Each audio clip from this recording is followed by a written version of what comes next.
Hi, everyone. Welcome to Office Hours. If you're watching on YouTube, you can find out more about what we do at officehours.global. Our first hour is general discussion about media and virtual production.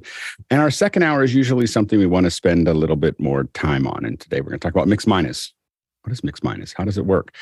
So we're going to be answering your questions, explaining it a little bit, and hopefully demystifying in the second hour. So we've got a great panel here, a audio heavy panel. So if you've got questions about audio, we probably have a pretty good chance of being able to answer it. So go ahead and throw those in. Okay, let's go ahead and jump into the questions. Bill, what do we have? Andy Carluccio starts us off this morning from San Francisco, California. And his question is, how did the Zoom Rooms test go in after hours yesterday? Did anyone test the quad multicam feature? Go ahead, Jeffrey. So I was really working hard at that. I had to update my Zoom room. I haven't used it in like 6 months, so I had problem after problem. I think it really depends on the computer, because I think my machine wasn't AI, even though I had the connections, the cameras connected to it, it was only allowing me 2 external connections for that. So I might be wrong on how I set that up, but that's where I was with it. And what we should do is keep on banging on it until we figure out what it takes to do it and see what it looks like. So maybe later today or tomorrow, we'll do it again. See if we can't figure it out. We do have a Zoom room within office hours, so maybe we can use that one and see if we can't figure out get to the bottom of it. Next question. Up next is Chris Widener from Lafayette, Indiana. And he says, okay, I'm losing my patience with the AirPods Pro auto switching. What Bluetooth earbuds would the panel recommend for high fidelity audio with noise cancellation that isn't or aren't the AirPods Pro, but in the same to lower price range? Go ahead, Jason. I am blanking on the name. The ones with the that automatically expand are pretty good, but I've got to say, if you go into the AirPods and you have the current firmware, you can actually just tell them do not auto switch, only if it's been connected prior, and that should get rid of it, assuming everything's on a current firmware. So your best fix is free. Go ahead, Nigel. So at this time of Festivus, when we have the airing of the grievances, I'd like to point at my JBLs. I'd like to point at my Ultimate Ears, which may have been the ones that you were just talking about, my Pros. And after 7 years, Indiegogo has finally delivered my Phasons, which are nothing like what I paid for 7 years ago. And I would tell you that they are all, not at all. Not only that, Postal Service lost them for a while. So I would tell you that none of these work well. I suspect this is a Bluetooth problem, and while we remain on variations of Bluetooth, this is going to be the way. My experience will tell you that the in-ears are pretty good. I think the Pros are pretty good. My Maxes are pretty good. But I've got to the point where I have different Bluetooth things for different devices, because I am sick of the switching, and I just think the technology is way behind the use case at the moment. Yeah, go ahead, Bill. Yeah, I've been having trouble recently too, and mine were pretty solid for about a year. I've been using AirPod Pros, and I move them into different rooms and to different places, and they've all auto-switched reasonably well. And I say reasonably because sometimes I have to go in and manually do it, but only once a week or so. The last 2 weeks, I've had problem after problem, and it's since I did my last system update to the latest operating system. I just think they're still trying to figure out how to manage multiple Bluetooth devices in Apple's walled security garden and keep people from messing with your equipment from the outside. But it's been more difficult the last 2 weeks than I've had it for the last 2 years. Go ahead, George. I've been a fan of this brand one more. I think their stuff is really well designed, comfortable. The noise canceling is excellent. And it's been my alternate to using my AirPod Pros. And I've been very happy with these. So the one more poorly named Comfo Buds Pro are at $70 are a steal. Go ahead, Chris. Comfo Buds.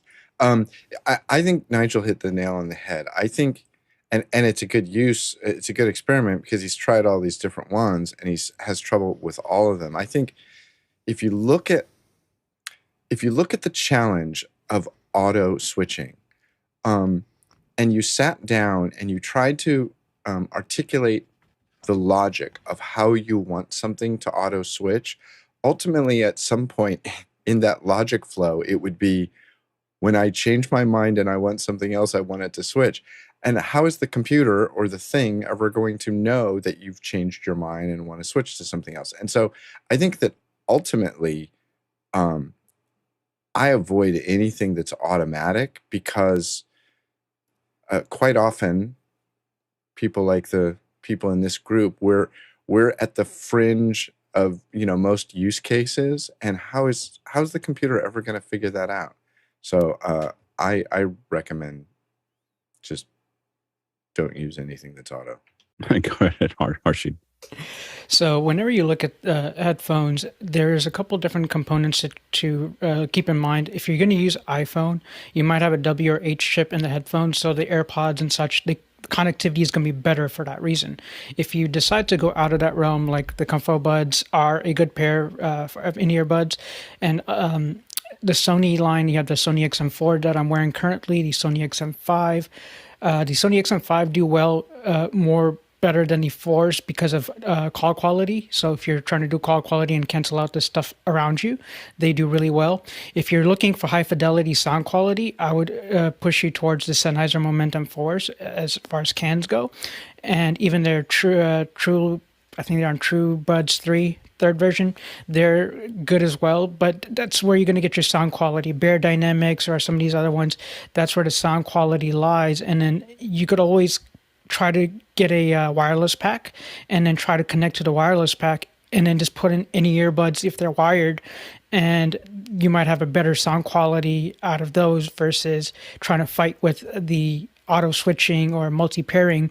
And again, just always to look under settings to make sure that multi-pairing, just to keep it one by one, I try to avoid having multi-pair on, because then you also do suffer from sound quality in the codecs. So for Android, LDAC is what I'm using currently with my Bluetooth setup, but for iPhones, you're just going to be using AAC. Yeah, like Nigel, I have different headphones for different things. My easy ones that are just going to, ironically, the easy ones that I use are going to be AirPod Pros. When I care about the music, I use the UE Fits, the Ultimate Ear Fits. I think that the audio is better than the in-ear, any of the in-ear Apple solutions. I use the OpenCom from Shocks for the when I'm talking to people. So if I care about a call, I'm going to use that because it's got a boom, and the boom. It turns out distance makes a big difference, and that couple inches really impacts the quality, and you hear a lot less of whatever I'm doing. So usually if I'm, moving around or whatever, I want to use those. The real problem with the Bluetooth, the non-Apple Bluetooth without the W1 chip, is that when you pick up the phone, it automatically goes back to the phone audio. It will not just go to the Bluetooth headset. At least for me, I can't get it to do that. And so basically, I'm listening to music, someone calls, and when I answer, it goes back to the phone. I have to manually select that earpiece again, which drives me crazy. The only one it doesn't do that with is the Apple products. And conspiracy theorists would say that that's probably inappropriate to have it only be the Apple products, but I think it has to do with the W1 chip that's there, or is it the U1 chip or W1 chip? Anyway, the chip that's in there that allows it to pair. But otherwise, I agree with everybody that said just turn off all the auto switching because it's a disaster. Next question. Tlaluk Lopez Waterman in Norfolk, Virginia comes up to us next time with, is there anyone in the community that has the FR7 that had attempted to control it via Isadora or Universe? I don't think anybody's done that yet, because I don't think Sony just released it, and Sony tends to be a little slow on providing any kind of external control. But I think that what you could do is find a way to get to the VCA. So the VCA interaction should give you some control. I don't know if it'll give you all the controls that the camera has, but I think that through the VCA protocol, you should be able to control those cameras and zoom, focus, point them. The coloring and some of the finer details may not be available to you in that protocol, but most of it should be. And hopefully I'll have one to test in January. So I will have one kind of as a lab product. We can even set it up so that you can play with it and see if you can't control it. So stay tuned for that. Next question. Siament in Gurgaon, India says, which application would you recommend for backing up multiple Macs running Ventura, ChronoSync or Carbon Copy Cloner, or any other? Thanks. Go ahead, Jesse. We use ChronoSync and it works pretty well. Yeah, go ahead, Nigel. If you don't have that many and you want to keep it simple, Time Machine is a very effective way to back up individual machines and recover them and the data that I seem to delete all the time. Good, Tom. I use Time Machine, and the real trick is if you're doing multiple machines, make sure you go to multiple target volumes. Jason? For me, the reigning champion has always been and still is Super Duper. There were about 6 weeks when it didn't work with the Apple Silicon. They have completely ironed that out, and it now works with current Ventura, and it can do snapshot backups, which is super useful. I'll give you the link in Mukana. Next question. From Tlaluk Lopez Waterman in Norfolk, Virginia, he's back with, when considering PTZ, pan-tilt zoom options, what's the most paintable option? Are there PTZ units that can be painted or color corrected live? Most of them can be color corrected. It's just a question of how good the quality is of the color correction tools. Almost none of the PTZs themselves would do a particularly good job of it. I think that even the new Sony, you can load LUTs to it, but it doesn't sound like it has a lot of paint options. They do have basic, a lot of them Sony's will have like a red minus green, and if you've done this for a long time, it'll make sense, but it won't look anything like a regular, turnkey color correction at this point. The best way to do that is to put real cameras on telemetrics heads or ROS heads or other things like that are that you can have a real camera that has real painting on them. So usually if we need to do that kind of fine quality, we're putting real cameras on PTZ heads and not using the PTZ cameras themselves. Again, there are some color correction that you can absolutely do, but you can't really shade them the way you would have them, the way you would think about shading them for a real professional output. So there is shading, like just aperture shading, that's within most of the Sony and Panasonic controllers. So you can do some of that, but you just don't have as much fine control. The most control that you'll have in a built-in one, in my experience, is the Panasonic 150, 160 with the larger Panasonic control surface. You have a fair bit more control than you would have in the other ones that, from my experience so far. Next question. Next one comes from Ray Franklin in Mount Dora, and Ray says the dedicated office hours volunteers should include new skills learned with the epic 1K event, the Keela Show. How best to add these skills to LinkedIn or personal resumes? I don't really know. I'm not a link. I mean, I have a LinkedIn account, but I don't do all the little tricks with it. Hashid? So to take a little bit of what Ray's asking here, what I've kind of learned from us here and just from the 1000 show and everything else is how to keep everything tighter and tighter every single time. And when we practice, things get tighter. So the Kilo show, for example, was so tight with all the music, everything coming in, coming out. And I think for shows that I run with iBug, Android Insight and stuff, I've taken a lot of that to make sure that everything, all the processes are there, and then to tighten up after that. I think that when it comes to actually codifying it or putting it on something, I mean, I have been a strong proponent for most of my life that it matters who you know, not really what piece of paper you have or what's on LinkedIn. Really where value comes and where you end up getting the next job or the next thing is people that you're working with, and so being on the teams makes a difference. Putting things on paper that said you were on the teams probably is much less impact. Go ahead, Bill. Yeah, I think that Alex is exactly right about that. It's that combination of having expertise, but having demonstrated expertise. You can, of course, with something like the Keela Show, grab a copy of your credit at the end of it and just keep that around. And if you want to put it on a resume, it's going to show that at least you were there and did something in the area you're looking for work in. But the learning is its own reward in a lot of this kind of stuff. As crews get bigger and more complex, there are going to be people looking for these kind of skills because the world is moving more and more virtual. So I would highly suggest that if you're at all interested in this, Office Hours provides an amazing opportunity to learn things that most of us had to really scrabble hard to learn in the old days. Yeah, and I think it's going to be the people who there are already a lot of people who are doing this kind of work in the industry, and some of them are sprinkled through a lot of these teams. And a lot of people have ended up in some companies and partnered and built companies together from this. And where you get that is from actually doing it and being part of it and being a participant in it. It's no one's really asking for resumes. They can see what you did, because they were working with you. And that's the best way to know how someone operates inside of production, is to see them actually in action. Next question. Tlaluk is back again from Norfolk with, does Companion work with the Stream Deck Plus yet? I ordered one and I'm on a mission to figure a way to control moving lights on ETC Nomad with it. I go, Jason. I love your mission. I will put a link in Mukana, but since the public 2.4.0 version, it should be supported.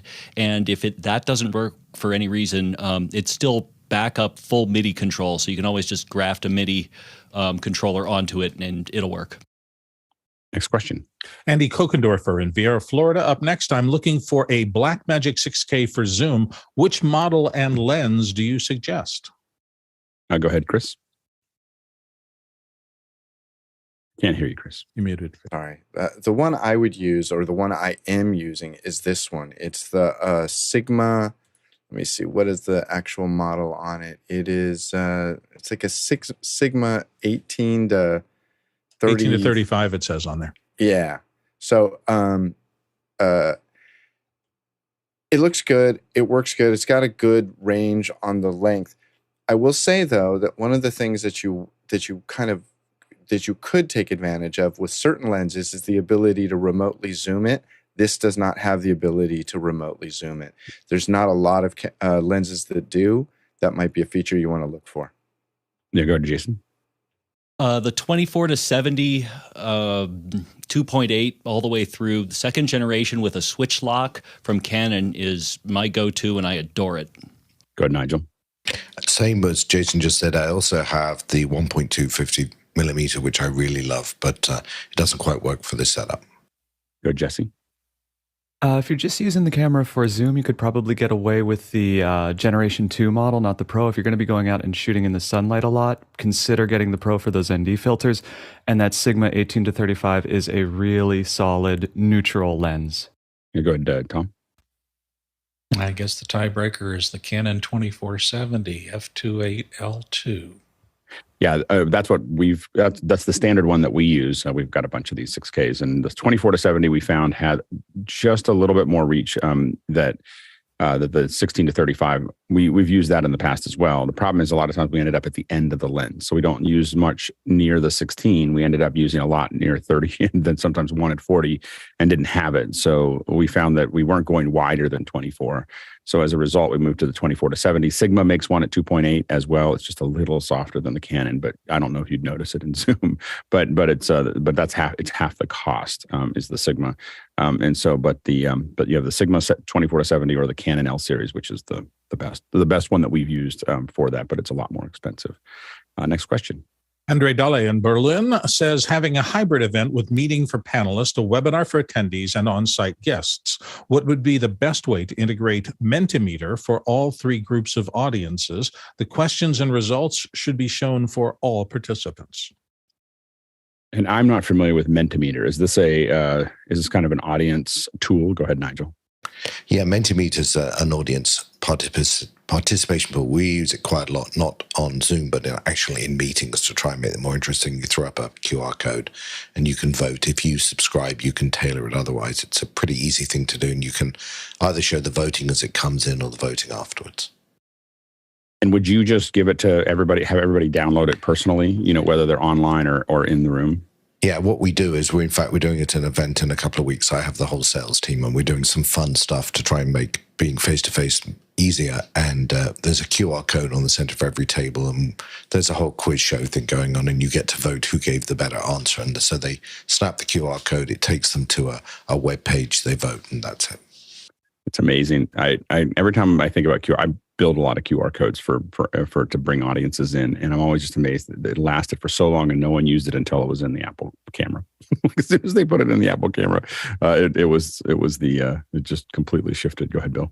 On one of my shows on Thursday, we used that to form the word cloud. I think Noah had picked that as, or Josh had picked that as the back end thing, and it worked really well.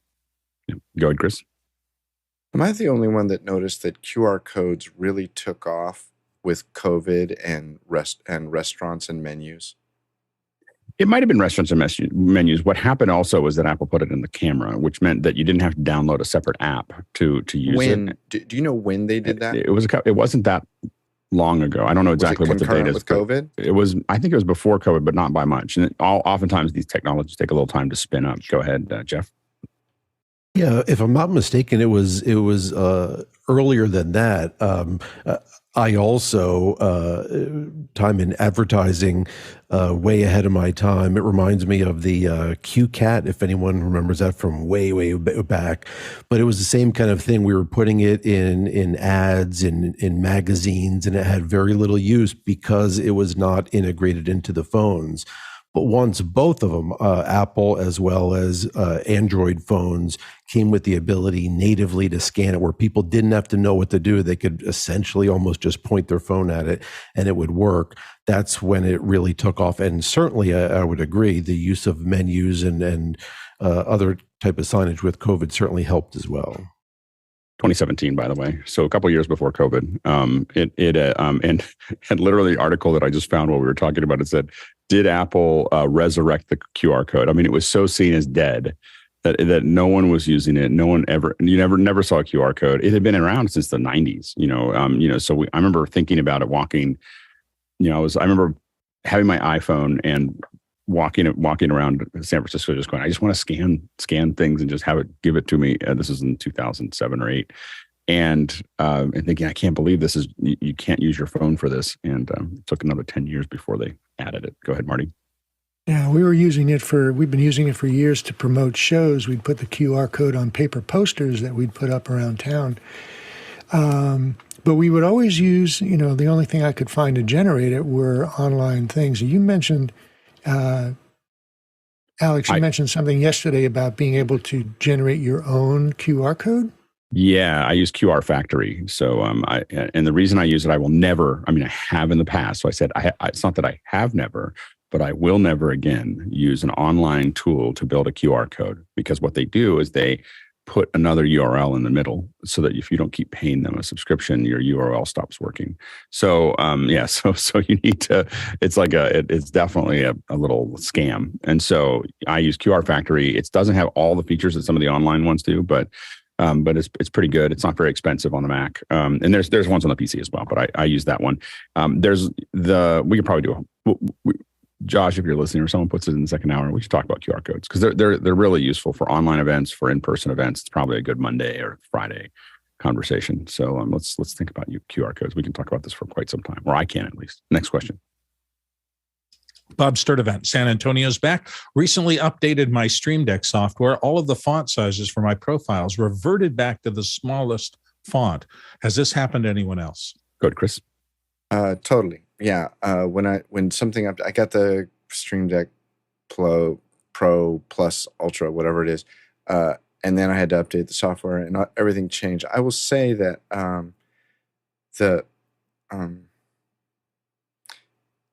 the amount with which they change things, I find to be just annoying enough. I mean, I still use it, but I used to keep everything really tidy in my Stream Deck buttons, and I've just sort of given up on it. It's like, make it whatever you want, because you're going to change it if I change it anyway. So I find it annoying. Go ahead, Jason. There is a manifest JSON file for every single plugin, and you can actually just go in and do a quick find and replace. That'll fix it very quickly and easily. That's, I think, the best way to fix this. And for those of you that don't know, 6.0.2, the app for Stream Deck, was just updated. You no longer need Rosetta, and it runs natively on Apple Silicon. And it'll break everything you just had. Oh, it'll absolutely break everything. Just use Companion with a Raspberry Pi. That's how I do it. But I was answering the question, so Jeffrey. Yeah, the big thing is to export your profiles, and then there's always a folder that you can copy out of. So if something goes, because I had my Stream Deck, all of a sudden it lost half of the buttons on there. So I reverted back to that folder. In Windows, it's easy. I'm not sure where it is in Mac, but it's under the users in Windows, and you just copy library the folder users. out. It's easy. Yeah, so you copy the folder out and then bring it back in when it comes back in. The other thing is you might want to look at your font, because your font might have gotten corrupted, which is why the size is different. Next question. Jeff Cohen in Miami Beach is up next. Like my office, some panelists are in rooms that look echoey, yet they're not. Can you talk about your specific acoustic treatment? Unlike my VO booth, which sounds great, I'm trying to stick with aesthetically pleasing solutions for my office. Oh, good. George? Well, a lot of times it's not what everybody sees. It's actually what you're hearing, right? So, this is not a good example because I'm in a cramped space. What you see behind me is very close. So that's actually a booth behind this painting. But the rest of the room, the secret is, drum roll, clutter. The more finally we get paid off for being right. Just piling stuff up around ourselves. The more cluttered the room, the better off you are, because all that clutter creates diffusion. The sound scatters in a billion directions, and that's part of the equation. But you also do, of course, need absorption. And in my case, I do have acoustical panels, not that many, but there's one over towards my left. There's a drapery on the window. There's one right above the monitors. There's one over my head. There's a closet to my right, which has got a lot of clothes with the door open on purpose. So that's another absorbing thing. There's a rug on the floor. And like I said, right off frame over here is a huge shelving unit full of a million tchotchkes, objects, and boxes. That's part of the... So it's always a combination of practical things to me and then, purpose-made things. Just like in film sets, it's practical lighting and then, the everything else. So I feel it's just a combination of a lot of things. Just try not to have it all on camera. Go ahead, Jeff. So my room's pretty large for it's what we call in the South a frog, a finished room over garage. So I've got about 20 feet front to back, about 10 feet wide, fairly 8-foot ceilings, low ceilings, and they actually come in at a 45. So I've got walls fairly close to me there, but I've started investing in acoustic panels, and I've got mine from a place called ATS Acoustics, and they build panels in standard sizes and use the only fabric, which is Guilford of Maine for studio fabric. And so it's over linear fiberglass, and they make them in a bunch of different sizes. I'll drop a link for that in Mukana. Big fan. And rugs on the floor, and I'm continually adding more clutter. Go ahead, Mitchell. Jeff, you're looking for something that looks pretty and does the job. I use this. It's called Sound Channels. And if you want choice, I got your choice. All kinds of colors and sizes. And if you want to see what the room looks like when you use it, I can pop up here and show you. I have it on every wall. It cuts down the flutter very well. And then to take it a step further, I'm using the Sonics panels in my acoustic drop ceiling, and they do a great job of cutting it down. So it's not so much that they're sucking up sound, they're cutting back the flutter. And it's the flutter that causes that annoying room sound that goes along with your mic. Is that a technical term, flutter? Go, Jesse. Our acoustic treatment comes in 2 stages. The first is getting the mic about 3 to 6 inches away from the voice, and that will work wonders. If you don't have that mic in close, you'll notice a huge difference when you finally move it in. And then paneling, of course. Yeah, and well, the key is to design it all. So if you want to see what mine looks like, it doesn't look exactly like this. This was taken while I was still building it, but this gives you a sense of what I'm actually looking at when you see mine. And this mic is unusable without this. And so there's a really big light source that you have here, and then this is all maker pipe. So this is all using a little. This is just EMT rail, and so I built a kind of a cage in that EMT, which I also built a cage here with the EMT. Anyway, so you get kind of a sense of it's all soft except the one wall that you see, which is cluttered. so anyway, that's the key to the.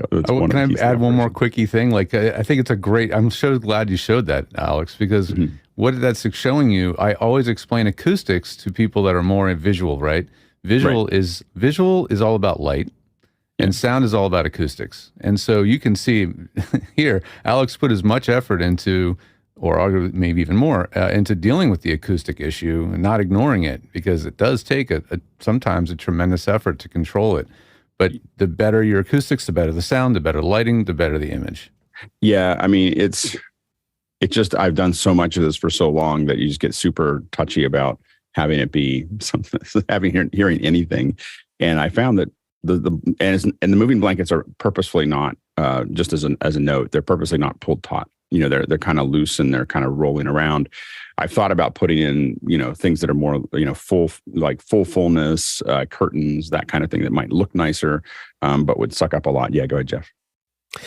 And maybe not now, but you didn't get, I know you were rebuilding the office, which looks great.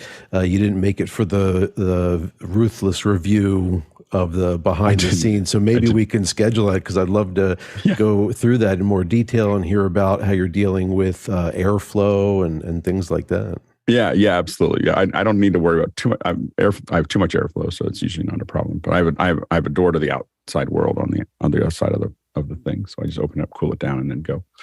But we can definitely cover it again. Next question. Next one comes to us from Andy Kokendorfer in VR, Florida. He says, can you suggest a foam windscreen for a Samsung Go mic? Thanks. Go ahead, George. Let's see. Well, it's a really tiny microphone, right? So I was looking at it. Here's a shot of how tiny this microphone actually is. If I can do this. You see how small it is? It's really tiny. So I was looking around, and I think what your best bet is to just get a pencil microphone windscreen, which looks something like this. Because a pencil mic is probably, if you take that flat mic and turn it into a cylinder, probably one of these would stretch over top that. So that might be the most practical thing to try. Otherwise, I would have to ask, why do you need a windscreen on that mic? Are you using it outside, or are you using it are you putting it right in front of your mouth? I don't know why you would want a windscreen on it, but just there's a possible solution. Good, Courtney. Yeah, if you're just looking for a pop filter, just take a regular foam windscreen off of for a large diaphragm cardioid and squish it down and slide it over that, because the more space between the foam and the face of the mic, the better it is at eliminating pops. It won't be a very good windscreen because wind can get underneath the bottom of it, but it'd make an effective pop screen if you just flatten it out and find one that's large enough diameter to slide over the whole thing. You got Mitchell? That's a great little microphone for $30, and it's about the size of a Zippo. The only problem that it has is that it does like to get plosives, and you've got to put the foam on it. The problem is, if you buy an expensive foam screen, it's going to cost almost as much as the microphone. I go, Jeffrey. And Courtney made a good point. There's a difference between a windscreen and a pop filter. If you're looking for a pop filter, just buy a pop filter, because that'll work perfect. If you really do need a windscreen, you can take one of those windscreens, actually take a scissors to the back of it, and then close it up and super glue it together. And then you'll have something to your size. Next question. Next one comes to us from Richard Bowman in Defiance, Ohio. And Richard asks, so this Pile USB mic just popped up as an Amazon suggestion, and he has a link there. Would it be any better or worse than the Behringer Bigfoot?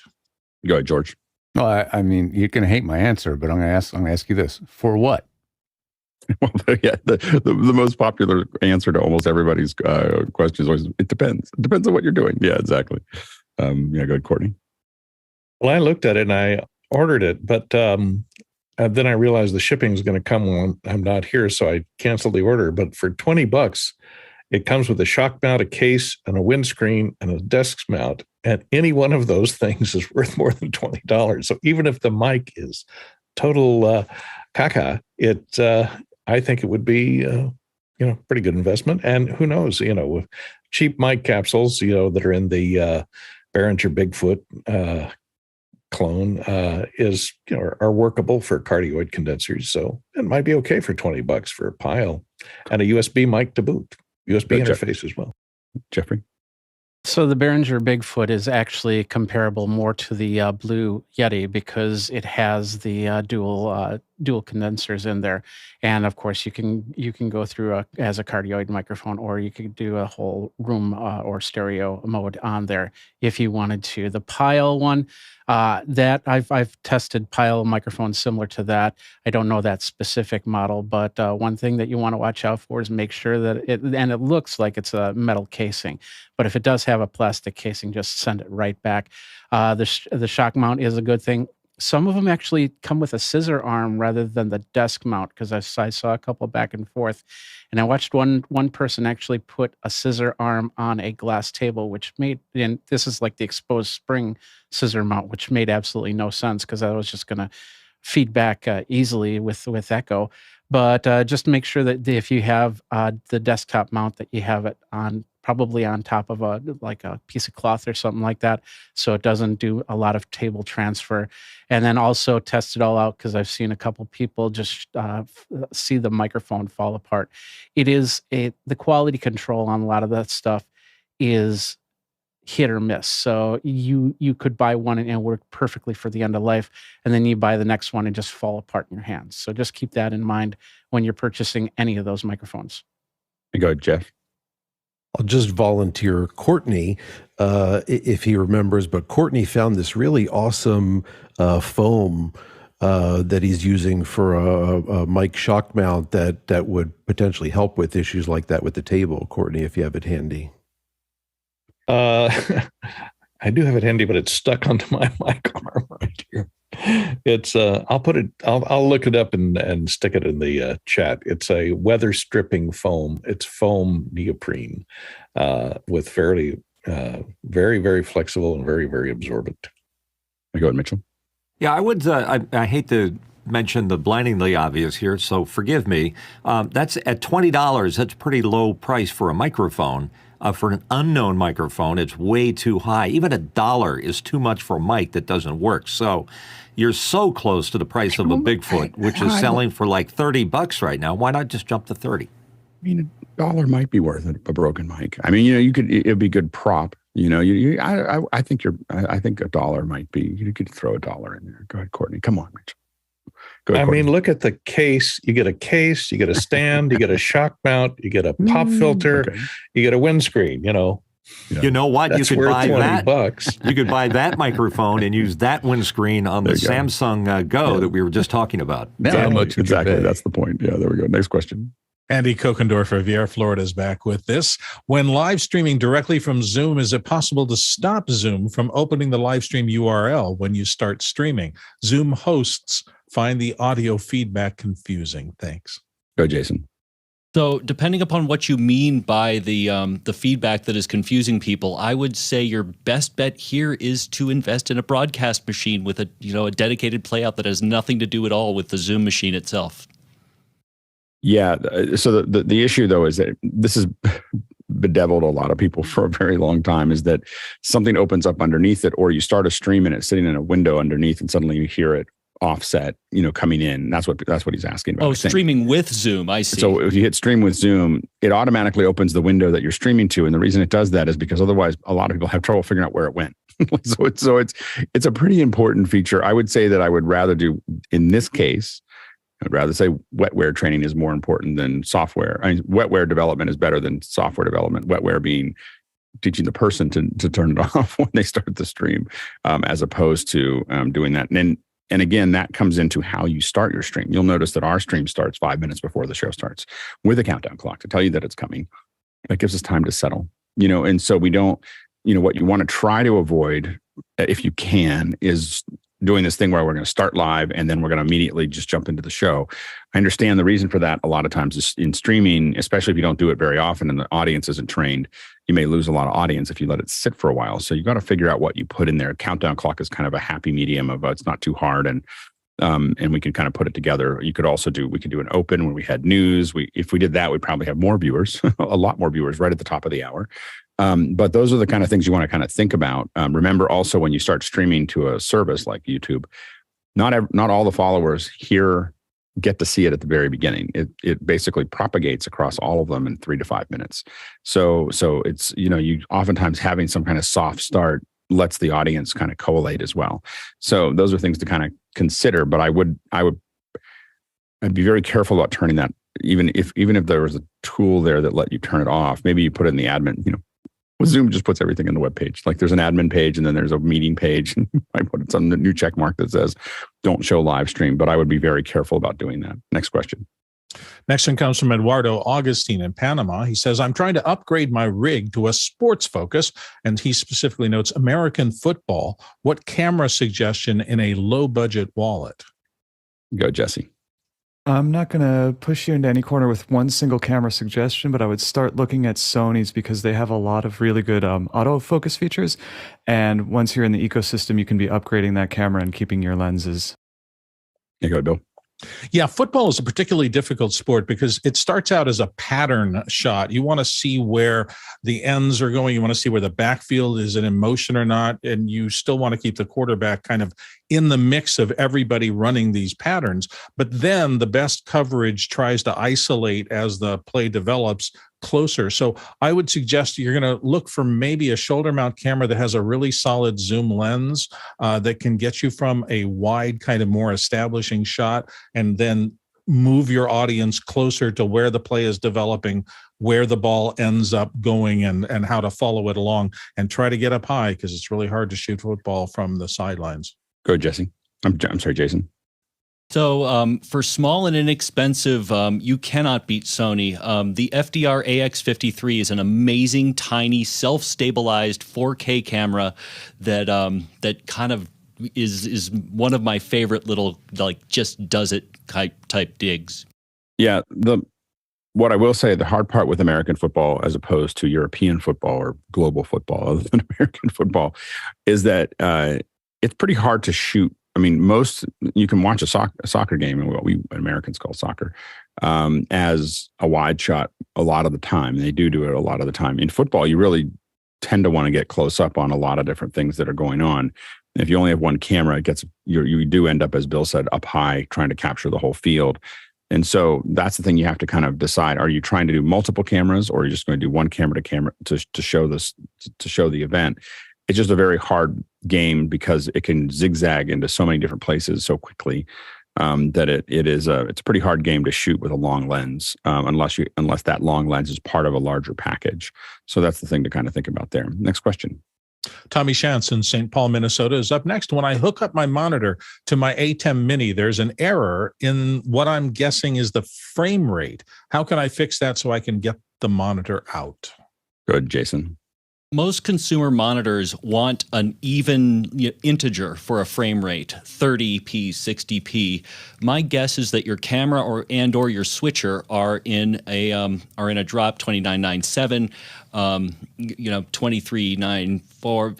But long story short, if you're going to be able to fix this easily, start by setting your frame rate in the switcher and see if that helps. And go ahead, Courtney. Yeah, exactly right. And if it's a TV that you're using as a monitor, it uses 1080i. So you might try 1080i rather than a progressive frame rate, because that might work. So change the output frame rate on your ATEM. Next question. Next question comes from Andy Dale in Berlin. How can I get more than 5 virtual cables into my machine? With VB Audio, you can get 1 cable for free, purchase an additional 4 cables. But how do I get even more? I would need at least 6 virtual cables. Go ahead, Jeffrey. Yeah, that's going to be tough without, because that's by design for a VB cable. So I would suggest, if you really need to get the 6th one in there, you can put in another sound card and then bring the audio in that way, or use something like NDI. If you want to go with the Dante route, of course, that's going to cost you. So you can try that and then bring it from another computer. So you could actually have VB cable on a second computer, and then you'd have another 5 connections, and then you could port that in via something like NDI or something like that. Yeah, I found it odd. I did look at the website and was going through it, and I found it odd that it is limited to 5. Like, it seems like a very artificial, like a weird limit, and it seems to be across a lot of their products. I wonder if it's something in the OS because it's an odd thing to have it be limited to everything. There's no way to upgrade. It doesn't seem to be on any of their products past 5. Go ahead, Marty. Well, so the VB cable is great for a 1-to-1 connection. If you need to go one output to one input in another app, but if you're trying to route audio to an app from a couple of different places, use something like the Potato product, which has 3 different virtual outputs, 3 different virtual mix buses that you can then route to an application. And so, unless you're doing 1-to-1 routing, just use the virtual buses. Go ahead, Jeffrey. Yeah, and with the five ports, I was wondering if that was surround sound, trying to bring that in that way rather than because that would make sense with 5. Yeah, no, surround would be 6 technically. Like you need 6 to start with. That's table stakes. So go ahead, Jeff. I would think a loopback from Rogue Amoeba should probably be installed. He's on a PC and loopback's on a Mac. He's on a PC. No, sorry, if it's surround though, you can configure each of the inputs and outputs to handle multiple tracks of audio.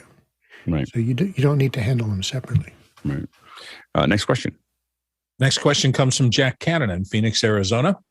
Jack asks, anyone have experience with the OWC Flex 1U4? And he's got a link there for it. Looks like a nice direct attached storage option rather than a network attached storage. Go ahead, Jason. I've dealt with just about every OWC storage thing ever, except for this one. And if you're after fit and finish, Alex has them too. You've got the the passively cooled one that's stupidly fast, and I think that you can't go wrong if this is the form factor you're after. Go ahead, Jeff. This thing looks really cool, especially for like an Avid chassis for Pro Tools. But I would wait to see if you need the PCI slot that's in it. I would wait to see if your particular card is proved compatible with this device in your OS. Wait, it has a PCI slot? PCI slot and 4 bays for 3.5, 2.5, or sorry, that collection of letters that is the little SSD drive. Sorry, I was interested in it. Until I found out a PCI slot, and then I was really interested. Because this would do what very cool. This is storage plus you could theoretically put what we're using our sonnets for. You could just have a storage, and what's interesting about that? Oh man, the smoke you're smelling. Get my wallet caught fire. Because this, what you could do here is if you had like a playout system, you could use this where you're loading a bunch of stuff into it, and you have a deck link card, in it that is key fill out, and you could have. Oh, that's really pretty. Go ahead, John. Is somebody at OWC watching our show or something, Alex?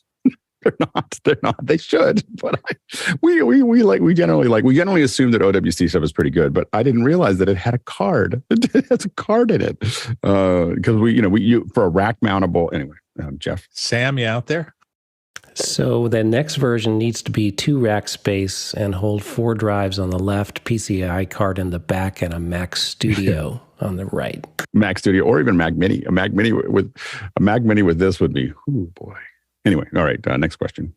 Paul Terry Wallace, Austin, Texas, up next. The next breakthrough to take the AI world by storm might be 3D model generators. This week, OpenAI open-sourced Point E, a machine learning system that creates a 3D object given a text prompt. Comment? Yeah, pretty exciting. Go ahead, John. Alex already mentioned that they were doing output out of Maya, and I saw another guy that was using it for 3D modeling as well. So it's coming. Well, and what I was talking about specifically wasn't even that it was building a 3D model. What I was talking to the other day was the fact that it was exporting the model. Like literally, you could export a 3D model from it's not generated. In my case, it wasn't generating the model. It was actually,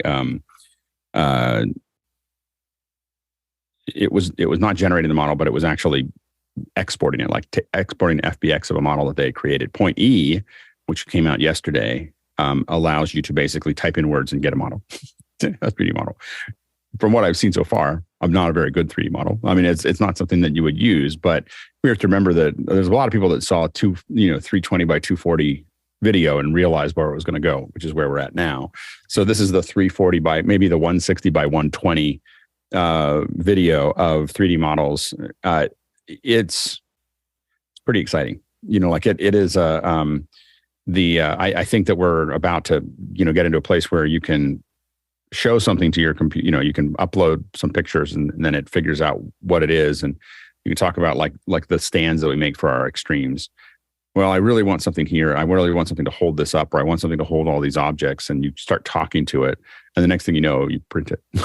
Like that's what you have. And you're not even learning how to do that stuff. You're just asking for what you want and printing out things, And I do think, it's funny. I was watching, if anyone's watched Peripheral, there's this TV show. It's pretty good called Peripheral. And I can't remember what network it's on because I can't keep track of the networks and the streaming services anymore. But it is, but they have this, they're working at a shop. One of the people are working at a print shop, but that print shop is just a bunch of 3D printers. It's like lots and lots and lots of 3D printers. And I was like, that's a really interesting idea of the future. And then I realized as we get into a lot of this AI art, there's going to be a lot of people generating things that they just need to output, And so I think that there is probably going to be, I could definitely see someone building a little shop in a town that has a shop bot and some 3D printers and some other CNC, and you can just bring your files in or email your files to it. It just prints and you just come and pick it up. And I think that that's going to be a really interesting thing. So I think things are speeding up. So I would definitely pay attention to the Point E. If you can afford it, I would definitely play with it. The first thing that I want to actually build in 3D model. See, like the thing that you have here is I put in the turbo encabulator, which is if anyone knows the joke. I can't believe you went with that. That was so much fun. So I put in turbo encabulator and this is one of the many versions that popped out. What's interesting when we look at that is that it is for the turbo encabulator. It is. Very much thinking in 3D. I mean, it's figuring out the shading, it's figuring out where it is. It's, so it's already figured out what that surface looks like. It's a matter of turning that surface into, something that, that makes sense. I mean, because, and that's going to be the interesting part is when we start to actually be able to export these out as 3D scenes. So go ahead, Courtney. Does it have a base plate of tabulated Marsal vein that keeps the side fumbling in control? Yeah. It's the side fumbling that's still kind of a problem, and it's on the backside there. And really, what I didn't get added to here is the stator. The stator is really important to this, and I didn't really ask for that. So I'm gonna get one with a stator soon. Go ahead, Tom.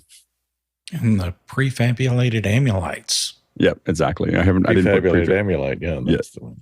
Exactly. So we can put that in. We did do we'll probably do this more often. We did do like an hour in after hours where we just started calling out things and rendering them. And we probably do that in the future too. Next question.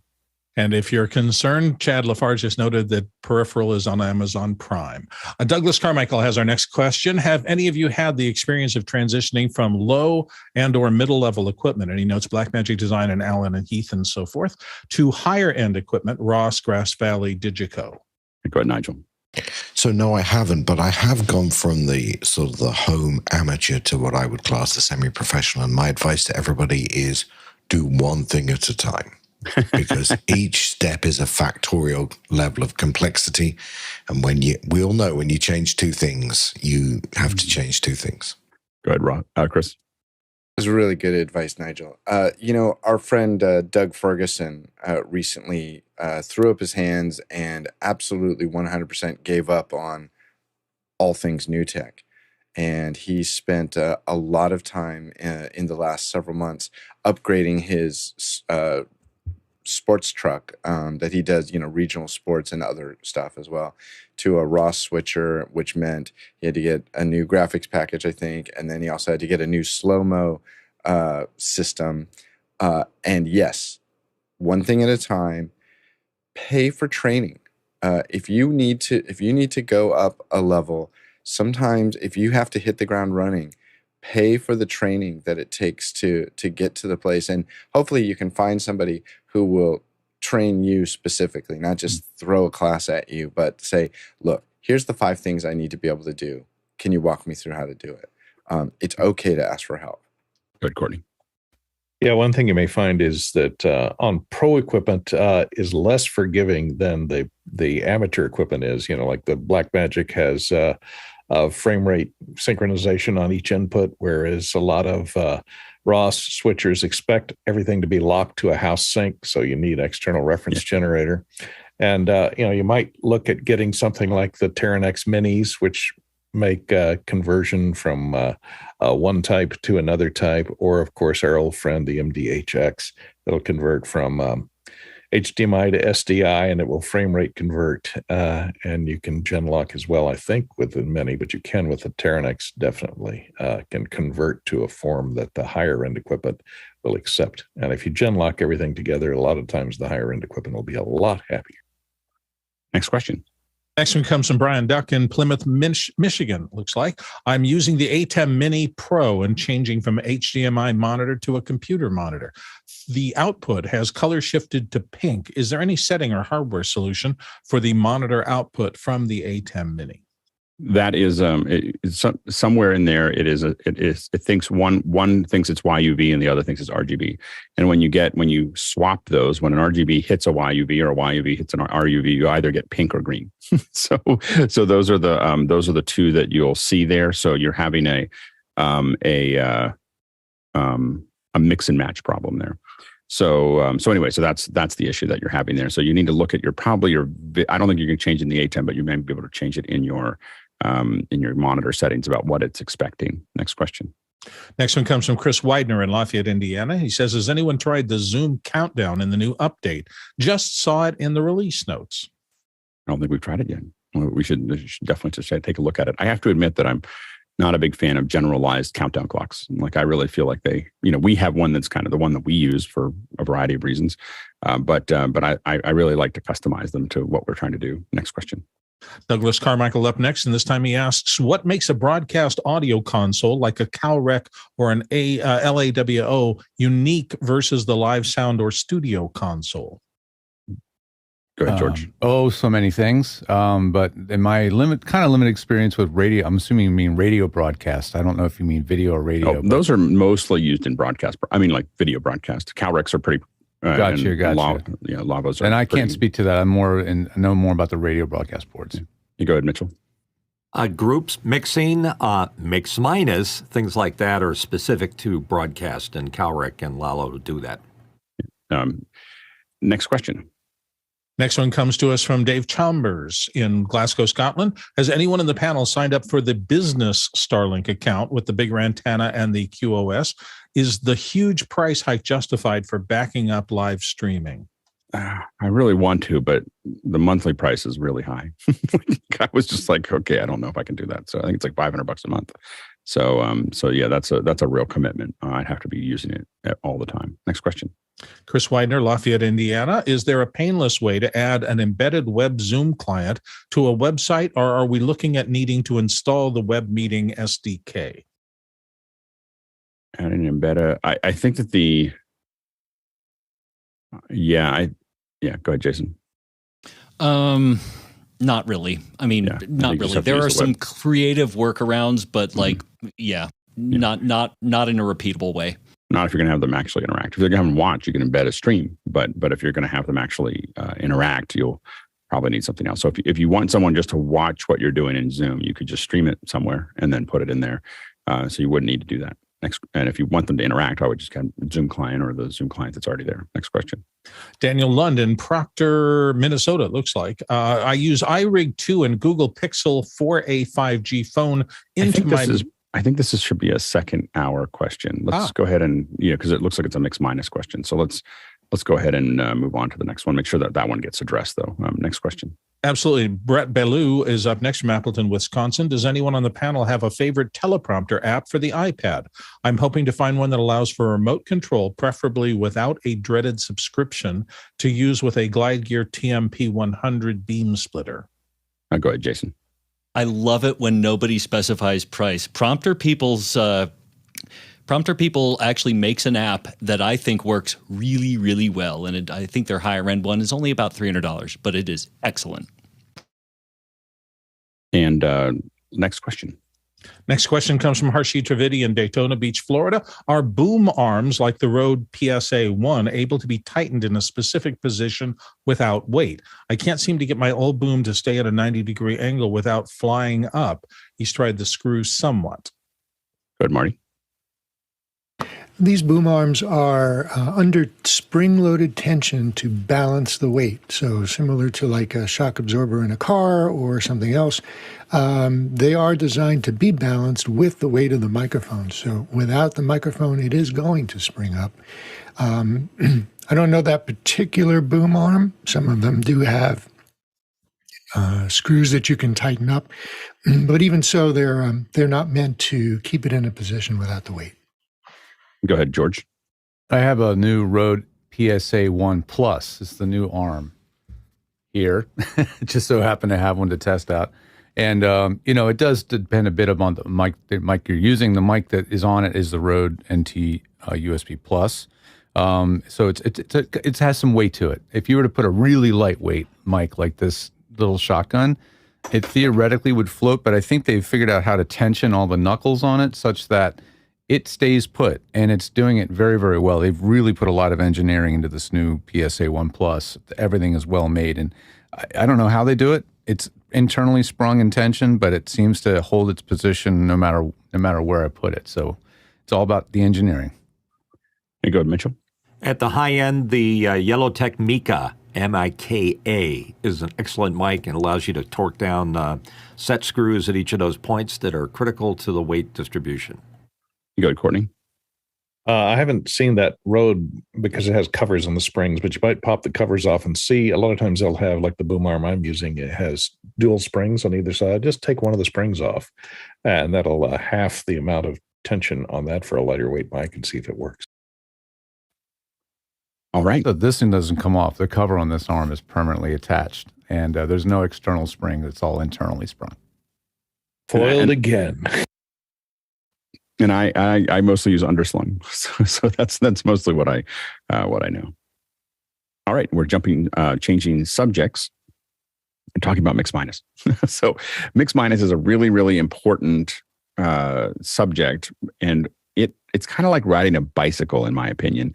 That once you understand it, it's like, oh yeah, of course, mix minus. But everyone, when they get started, seems to have trouble understanding what's actually happening. And so I don't know if one of the audio folks wants to jump in and talk about it a little bit. Go ahead and raise your hand if you do. Otherwise, I'll start making stuff up.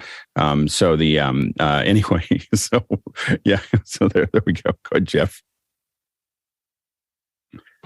So a mix is a combination of audio elements, and a mix minus is a combination of those audio elements minus one or more of them. The example I always use is we've all been to a restaurant where you get to kind of pick and choose. So you think Salsaritas, Moe's, Chipotle. You're going in and you're going to get a taco or burrito, and you've got rice and beans and chicken and salsa and lettuce and all these ingredients. Well, the audience wants chicken burrito. The musician wants a beef taco with cheese and lettuce. So you get different combinations of all the audio sources. So a mix minus is to give to one particular presenter, audience member, whatever it is, a certain selection of those things. So it's just a combination of all the ingredients and a different combination for each person. Go ahead, Marty. Yeah, I'll order bananas Foster, hold the banana. That is, that's a really good analogy, Jeff. I like that. You walk into, what was that, the famous movie with, give me a chicken salad sandwich and hold the bread. Mix minus is a form of one of the many forms of selective mixing. So when you have musicians on stage, they have floor monitors in front of them, but they're not all listening to the same thing. Each musician has a different mix depending on what they need to hear. If you have a group of people on stage for a panel discussion, you might have, and it's a hybrid event where you may have questions or other presentations coming in from a remote location. Those people on stage are generally behind the loudspeakers in the room that the audience are listening to. So you might set up a loudspeaker on the floor just in front of those people, and the only thing that they're going to be hearing is the remote presenter. So you have different buses, different outputs, different mixes, and you're selecting what you want on each mix. And just to jump into it specifically for how most people end up using mix minus, especially in virtual events. Now, the advantage of like using something like Zoom ISO is that Zoom does all the mix minusing for you. But when you're not doing that, you have to think about when you bring people in remotely or having them listen to themselves. We want to make sure that they are not hearing. We've talked about a lot of custom mixing in-ear mixing, but the most important thing when people are talking and we're giving it to them, especially in a virtual event, is they don't hear themselves, because themselves is going to come back delayed. So if I just sent you the program of this show, like if we took the program of this show and sent it back to us, the problem we would have is that we're hearing ourselves about a quarter second late, and that's really hard to think. It's hard to think when your words are coming up a quarter, just a little bit late. Yeah. See, so now I'm getting this. Somehow I got it right back. That's exactly what happened. Anyway, so that I'm messing with you, Alex. Yeah. Please don't. so anyway, it's hard for me to keep my thought process. And so anyway, the thing that I just want to kind of clarify for the basic mix minus in it, because I think we'll keep on talking about advanced mix minus as well, is you have a program bus, and that program bus everybody's going into. So everybody is going into this program bus, but you can't send that program bus back to back to everyone, or they'll all hear themselves. Each person has to hear the program minus themselves. And so what will happen is that if I create a bus for George that's here, and let's say this is George's file, I'm going to create another bus. This is an aux bus, because typically we're using aux buses to do this. So we're using additional buses that each person is getting a different return back to them.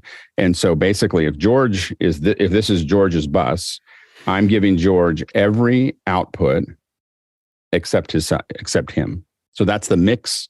That's the mix of the program minus George. And Courtney, say this is Courtney, will get a different bus, and that bus will be everyone except for Courtney. And so every person that you add into that is the entire program minus the person who is contributing that channel. So the thing is that, so you're basically, and what you're doing is you're taking that into every submix, and you're just taking that one slider and moving it down. Or if you're on an analog, when we did it with analog boards, you just turn that one channel down for the person coming in. And so you keep on building this. This gets very complicated if you have 6 or 8 people. And if you're doing something like, we use Studio Technologies for comms, and sometimes we'll use something like an X32 for, suddenly you're building all these mix minuses for everybody. It turns into a kind of a bit of a mess. So anyway, but that's what the thing to always, I think that's what people sometimes have a hard time getting their head around. It's just the person. And then in the submix that's being sent back to that person, it is the entire mix minus themselves. And that's why we call it mix minus. Go ahead, George. Yeah. I mean, the concept of it is really well illustrated. Thanks, Alex. That was awesome. The challenge is actually knowing how to do it in your specific setup, in your specific system, right? So like in my particular system I'm using today, I'm using something called the Revelator IO24, and it has a console that looks like this. And so what it does is it has a main mix, which is what I want to have send to my speakers. It has a stream mix A, which is what I'm sending to all of you, right? If I break that mix minus in stream mix A and send back what's being sent to me, then that's what happens. I just sent Alex back to himself while he was talking and he was hearing himself, which was driving him nuts, right? And that's very critical to get right. And I once you learn your interface, like to me, this is a logical interface that kind of makes sense. So if I can wrap my brain around stream mix A is what goes out to the world, I can know that I need to mute what comes back from that world. Now I have it labeled as Zoom right now, which is mostly what comes back.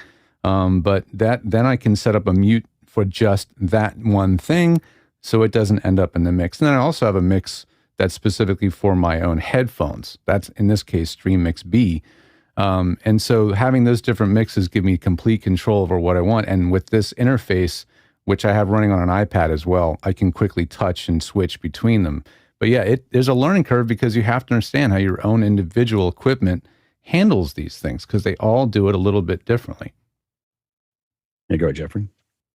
Yeah, I totally agree on that. So I come from from a music background and then of course doing the podcasting, the early podcasting where We didn't have a lot of cool little gear, hardware or video. It was putting older mixers, analog mixers into the computer. So mix minus was a little bit more tough. And you remember the days of the Google Hangouts trying to do that.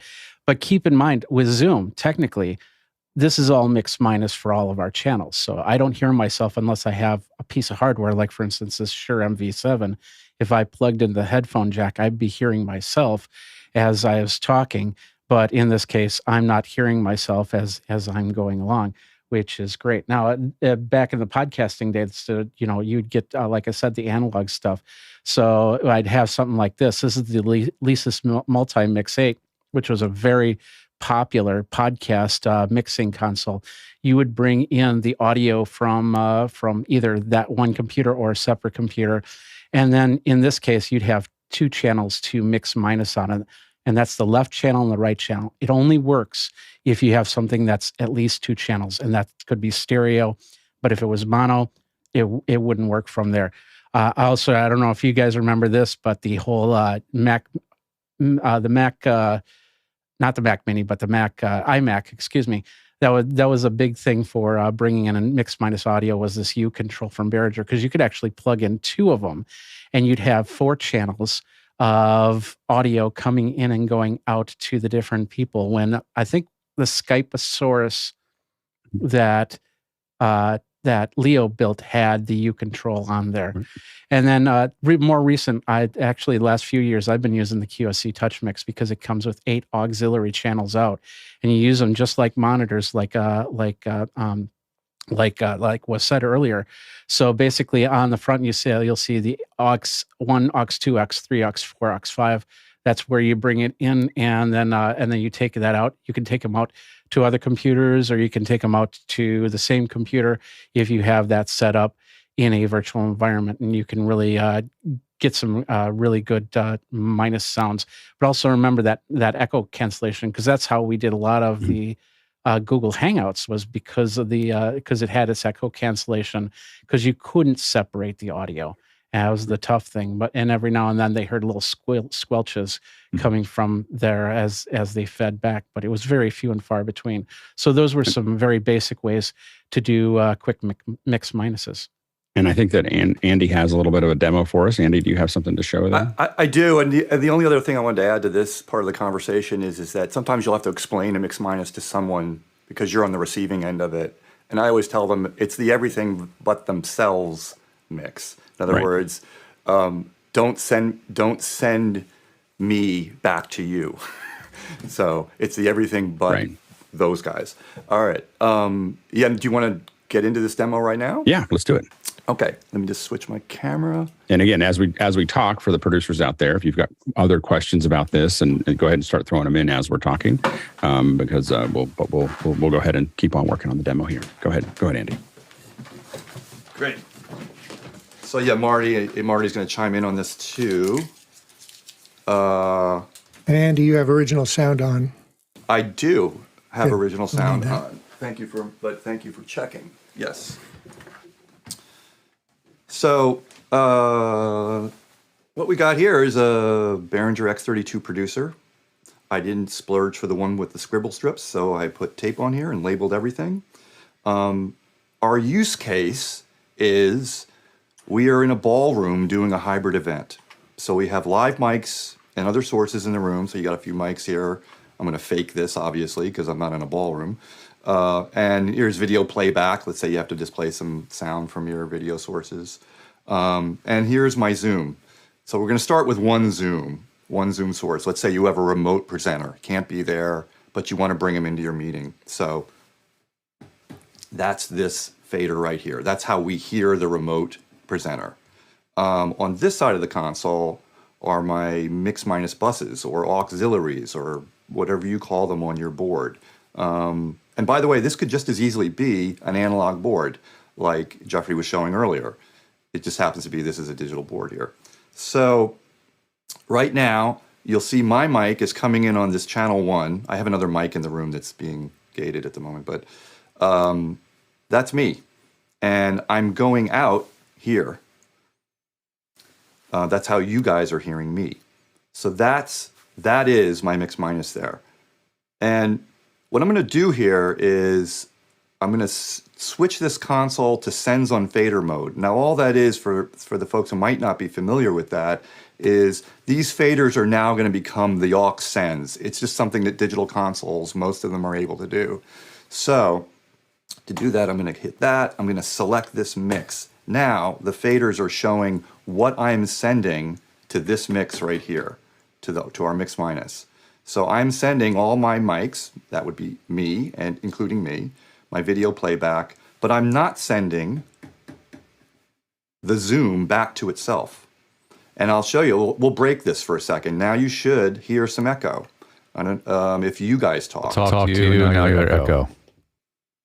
And so you're hearing yourself back, correct? Yes. Absolutely. All right, so we'll kill that. So that's basically a mix minus right there. Hey Marty, let's why don't you tell me to we'll do this thing we did earlier where we have multiple Zoom rooms and they need to hear each other without echo. So these would be individual Zoom rooms coming into our meeting where you had, let's say you had 3 remote presenters for the sake of argument. Right, so let's go back to the main layer. So cancel sends on fader. So now we have 3 remote people coming in. They could be on Zoom Rooms, they could be on Ninja, they could be on NDI Remote. So let's bring up all 3 so we can hear them. Now, we don't have them, but so this is a virtual demo. So we will hear all 3 of those. Now we'll go into sends on faders, and we'll look at room 1, which is what we're looking at right now. So right now, they're hearing all of the inputs except for Zoom. And we showed that if we bring up Zoom 1 right now, it will echo. So we don't want to do that. But we do want to allow people to hear rooms 2 and 3. So let's bring those up. Okay. And I want to mention and notice right now that all of the faders are at 0. They're all exactly the same at 0 because these are being sent to the bus post fader. Okay, and we'll get into that in a bit. I just wanted to mention that. So right now, Zoom Room 1 is hearing all of the inputs plus Zoom Rooms 2 and 3. Now let's look at what we're going to send to Zoom Room 2. Okay. Now, what does 2 want to hear? They want to hear 1 and 3 and not 2 because that's themselves. And now we'll go over to Zoom Room 3. And they want to hear 1 and 2, but not 3, right? So now we've set up 3 different feeds for 3 different remote presenters. Each presenter can hear everybody else, including the other presenters, and not themselves. And it'll look like this. Here's 1, 2, 3. Mix minus, everybody. It's magic. Okay. Any questions? We'll jump into the questions. If you have questions, go ahead and post them up there. Jason, did you want to add anything? Yeah, I did. I figured I'm going to take the console out of it and instead try this with graphics. So first thing you need to know about a monitor or about a mix minus is what a full mix is or a monitor mix, right? So you've got 4 different microphones and they're all coming through speakers.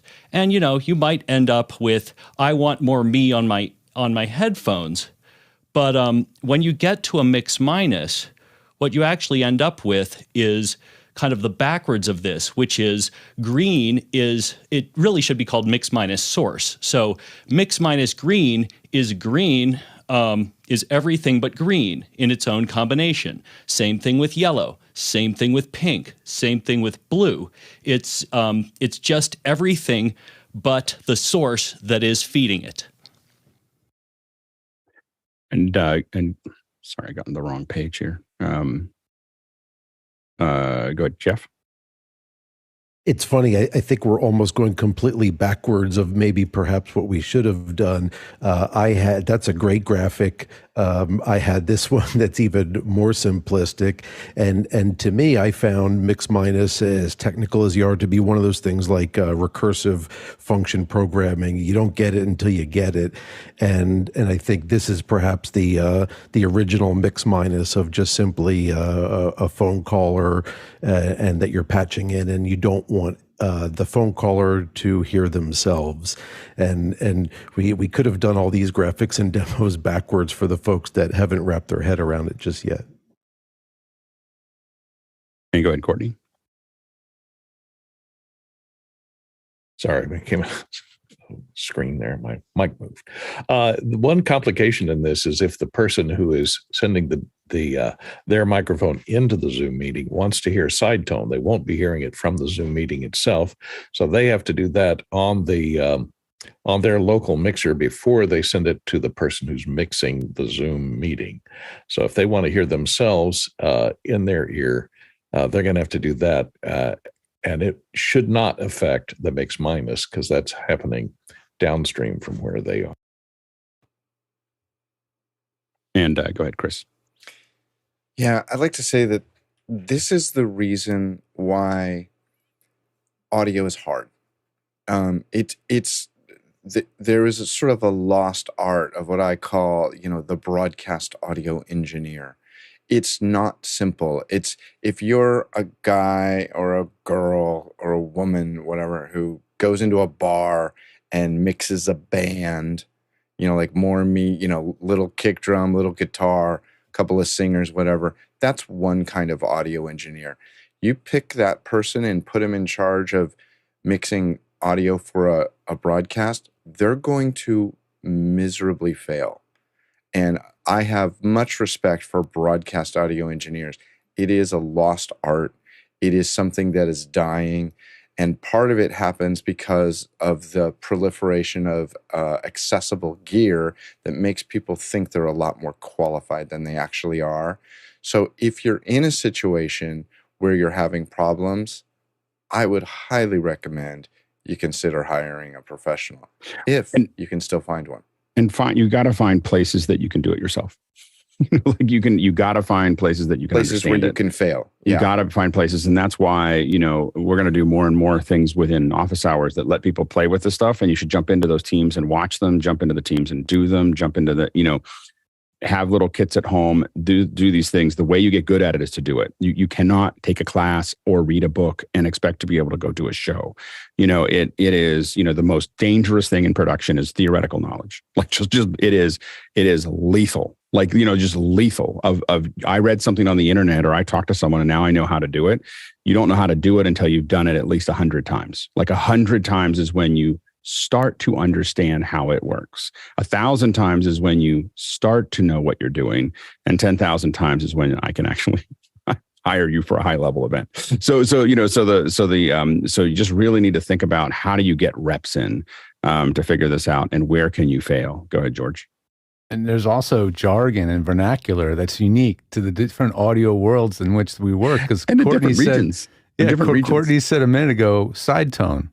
I don't think most folks in my industry and others that are doing will know what that is. But what he's describing in side tone is your low latency monitoring, which is hopefully literally zero. which is a signal coming from your mic that's going through your own mixer and feeding back to your own headphones, right? Without any delay at all, right? That's the side tone Courtney's describing. Yeah, but this is just I came from I did a little bit of everything. And then I did radio, I did remote recording, I did studio engineering, I did live sound. Then I moved to Hollywood and just found a rec.audio.music.production or movie.production.sound and started learning production mixing and found out it's a whole different thing, right? So every industry has its thing. So yeah, that's a great point.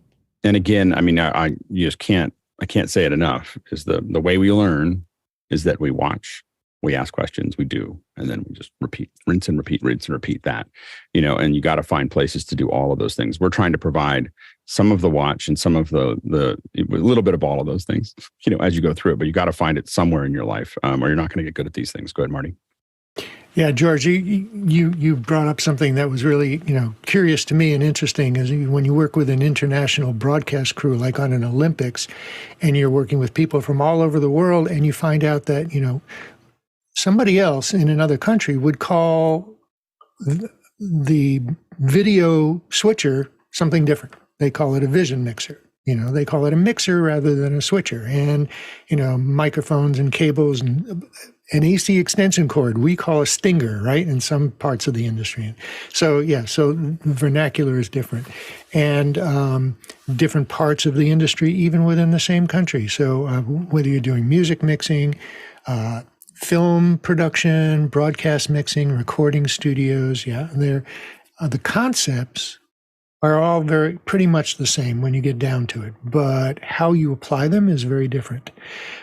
So this is the first in a series of shows that we're going to be doing about live sound, particularly hybrid events. So we're going to be doing some demonstrations, some setups. We're going to be showing how we do things, in a live environment. So keep tuned for that. Yeah, go ahead, Doug. Yeah, go ahead. Go ahead, Jeffrey. Mm-hmm. One more thing I put into the Makana, a great reference book is the Sound Reinforcement Handbook by Gary Davis.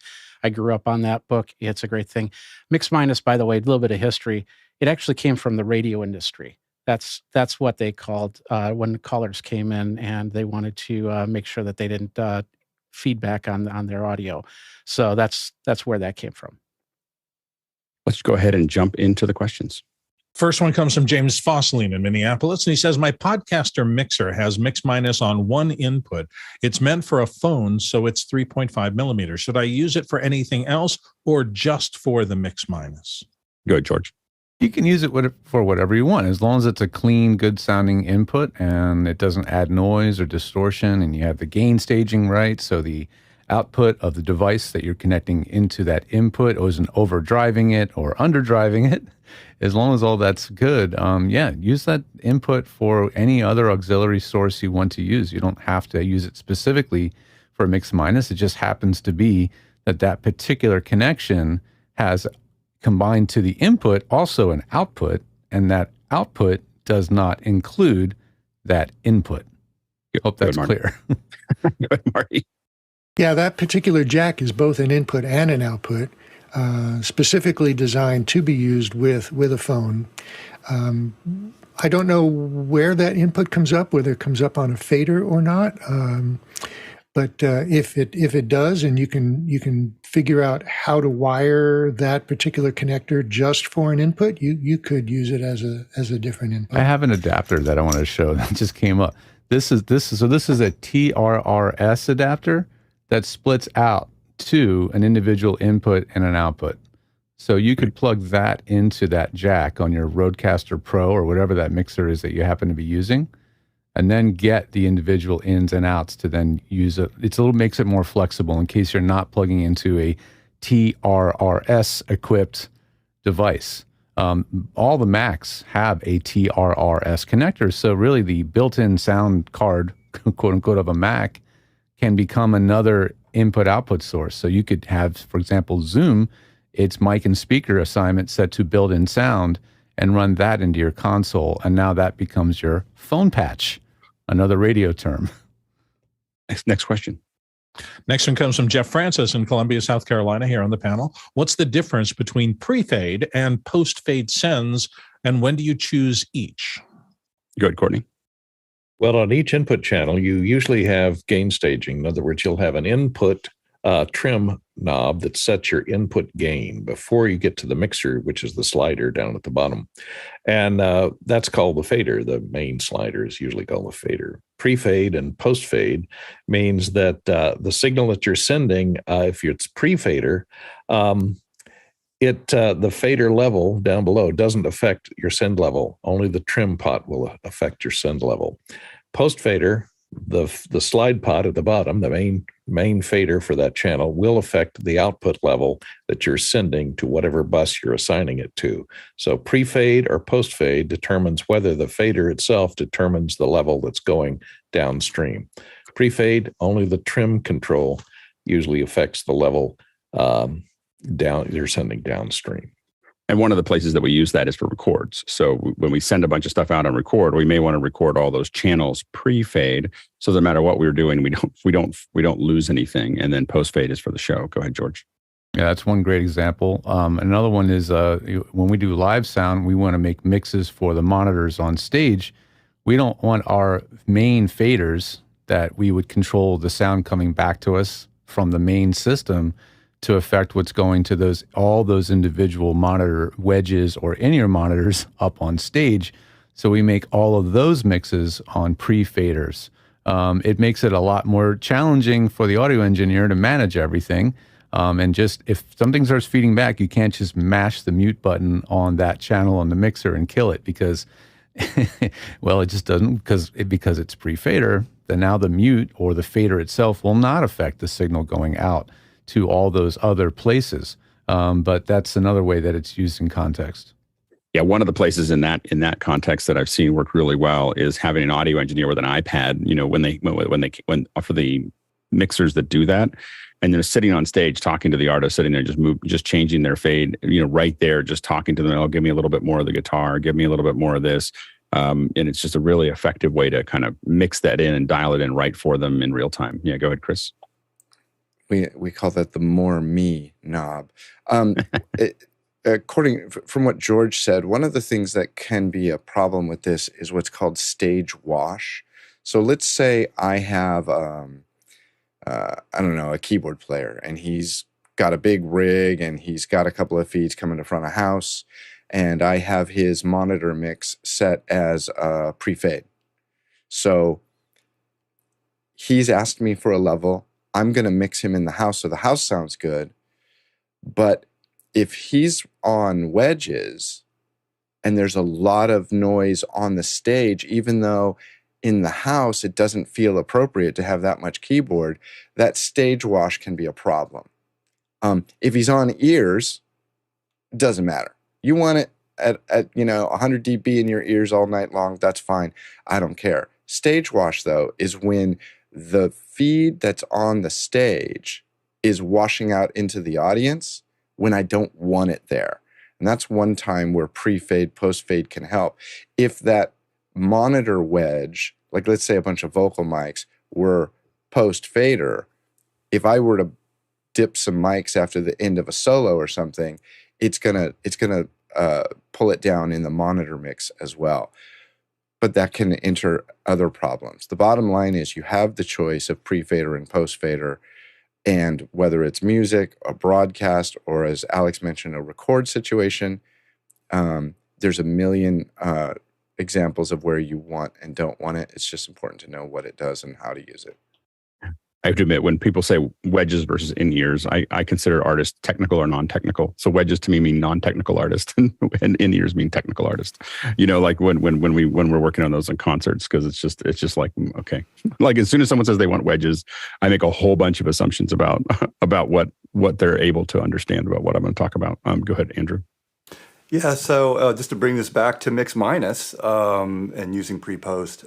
So I've done a bunch of events where, well, I'll get to that in a second. Typically, when I'm mixing, if my fader's up, I know it's going to program and it's going out to the show. When that fader is down, it's not going to those places.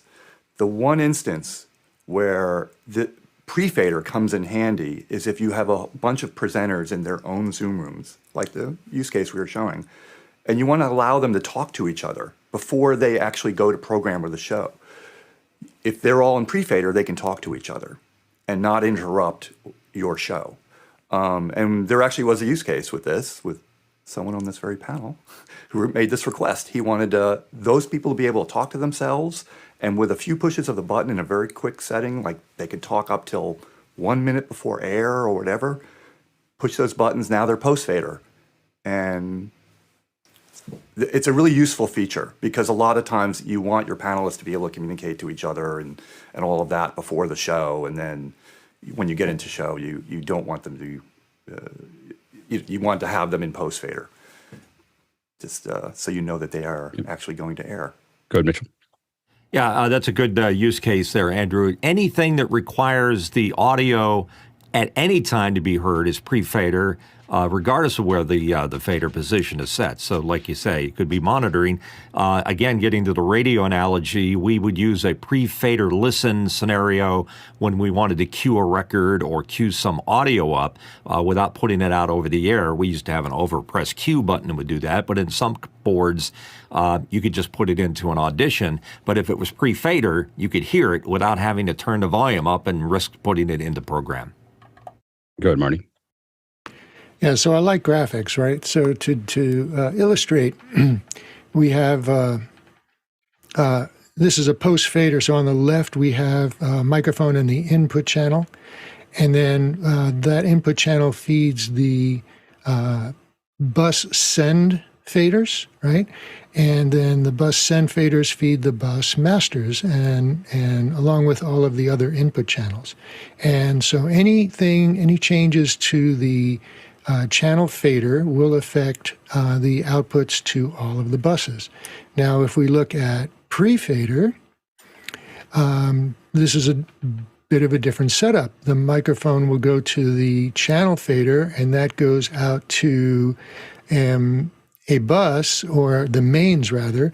But in pre-fader, the microphones will feed into the bus send levels directly, bypassing the channel fader. And then they will feed into the bus masters. And so anything that happens on the channel fader here will not affect the level going to the buses, and that's pre-fader. I go, Jeff. So when I think pre-post, I think pre-independent and post-dependent. So post-fader sends are dependent on where the fader level is. Oftentimes, especially in configurable digital consoles, the mute function on a channel can either mute only things that are post-fader or mute things everywhere. Personally, I prefer muting everywhere, because if I push the mute button on a particular channel, I don't want it to be heard anywhere.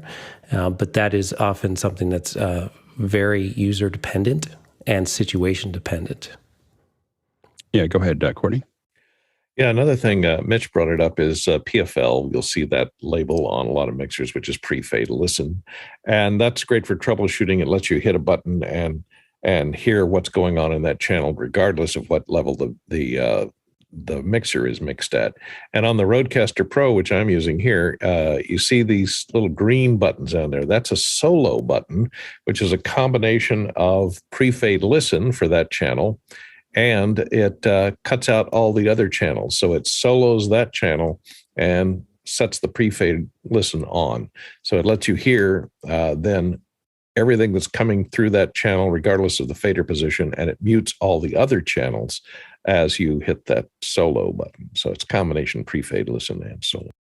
Next question. Daniel Lund is up next from Proctor, Minnesota. I use IRig2 and Google Pixel 4a 5G phones into my mixer to create a mix minus. My question is setting levels.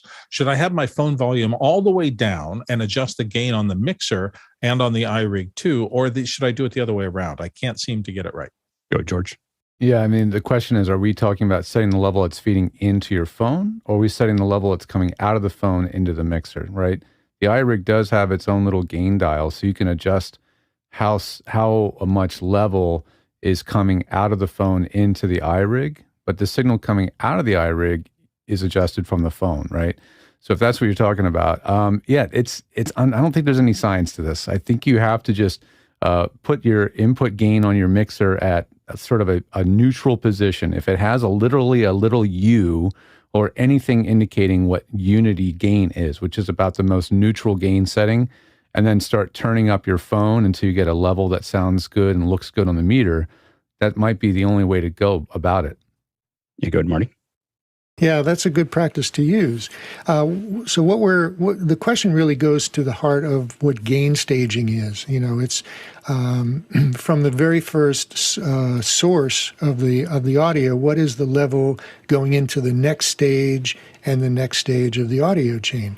And you don't want to start with a very low level, because then you have to amplify it in the next stage to get it up to a good level to be usable. And when you do that, you're adding noise from that amplification.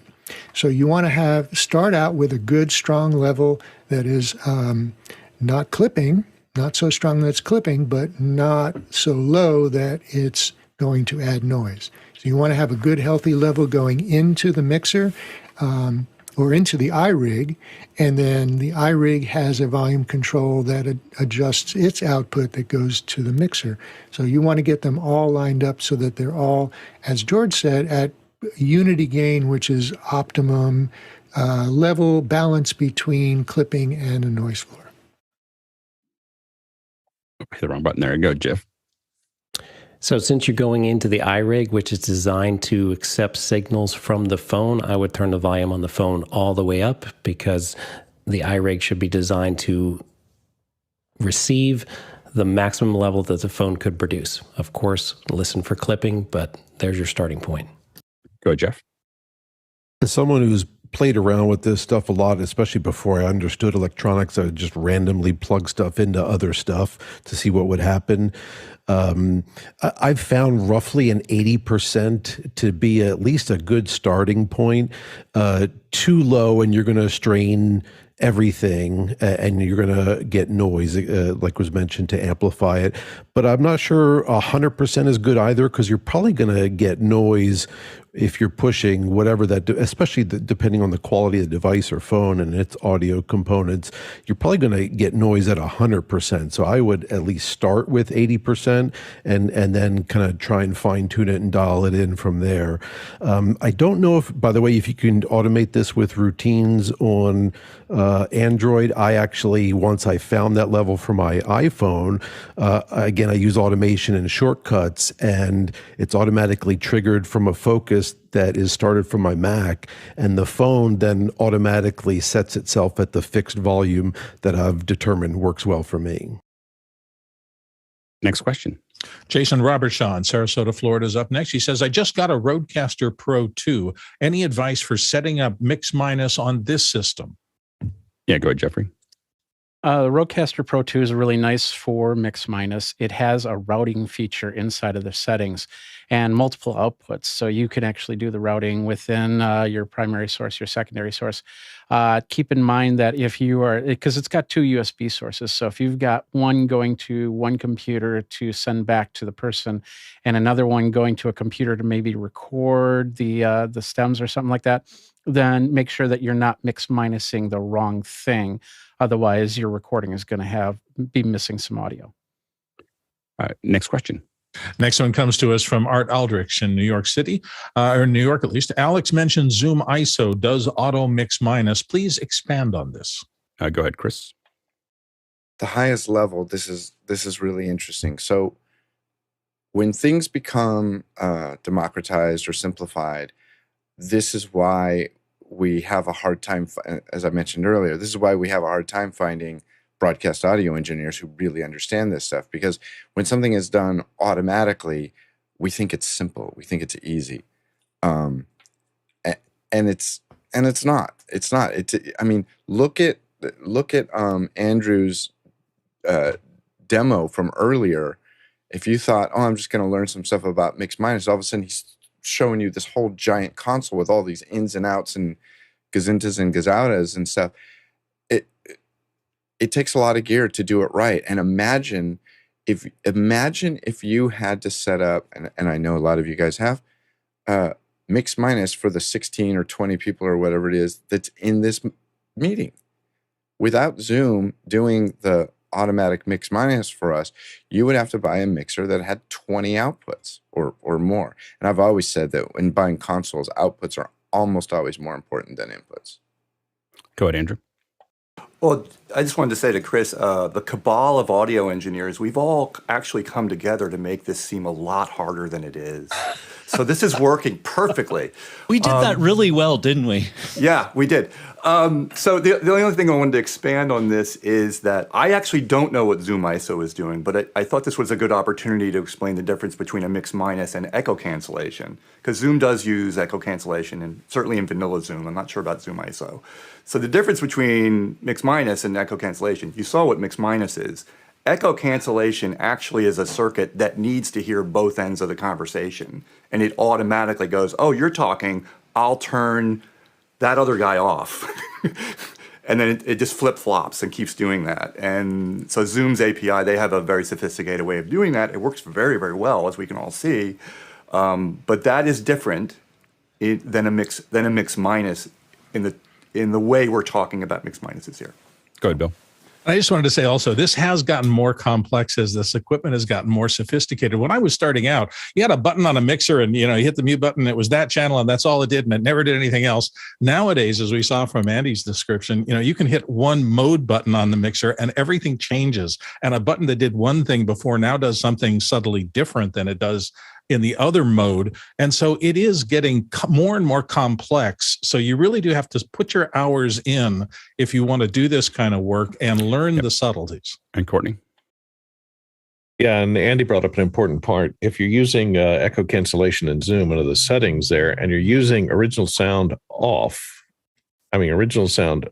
on, you may want to, and you're using headphones, you may want to make sure that this echo cancellation is not checked, because if you're using headphones, then it won't need to do its simplex switching back and forth, and you'll be able to have people talk over each other without interrupting each other. So if you have headphones in and you don't have any open speakers and you're using original sound is on, uncheck that box.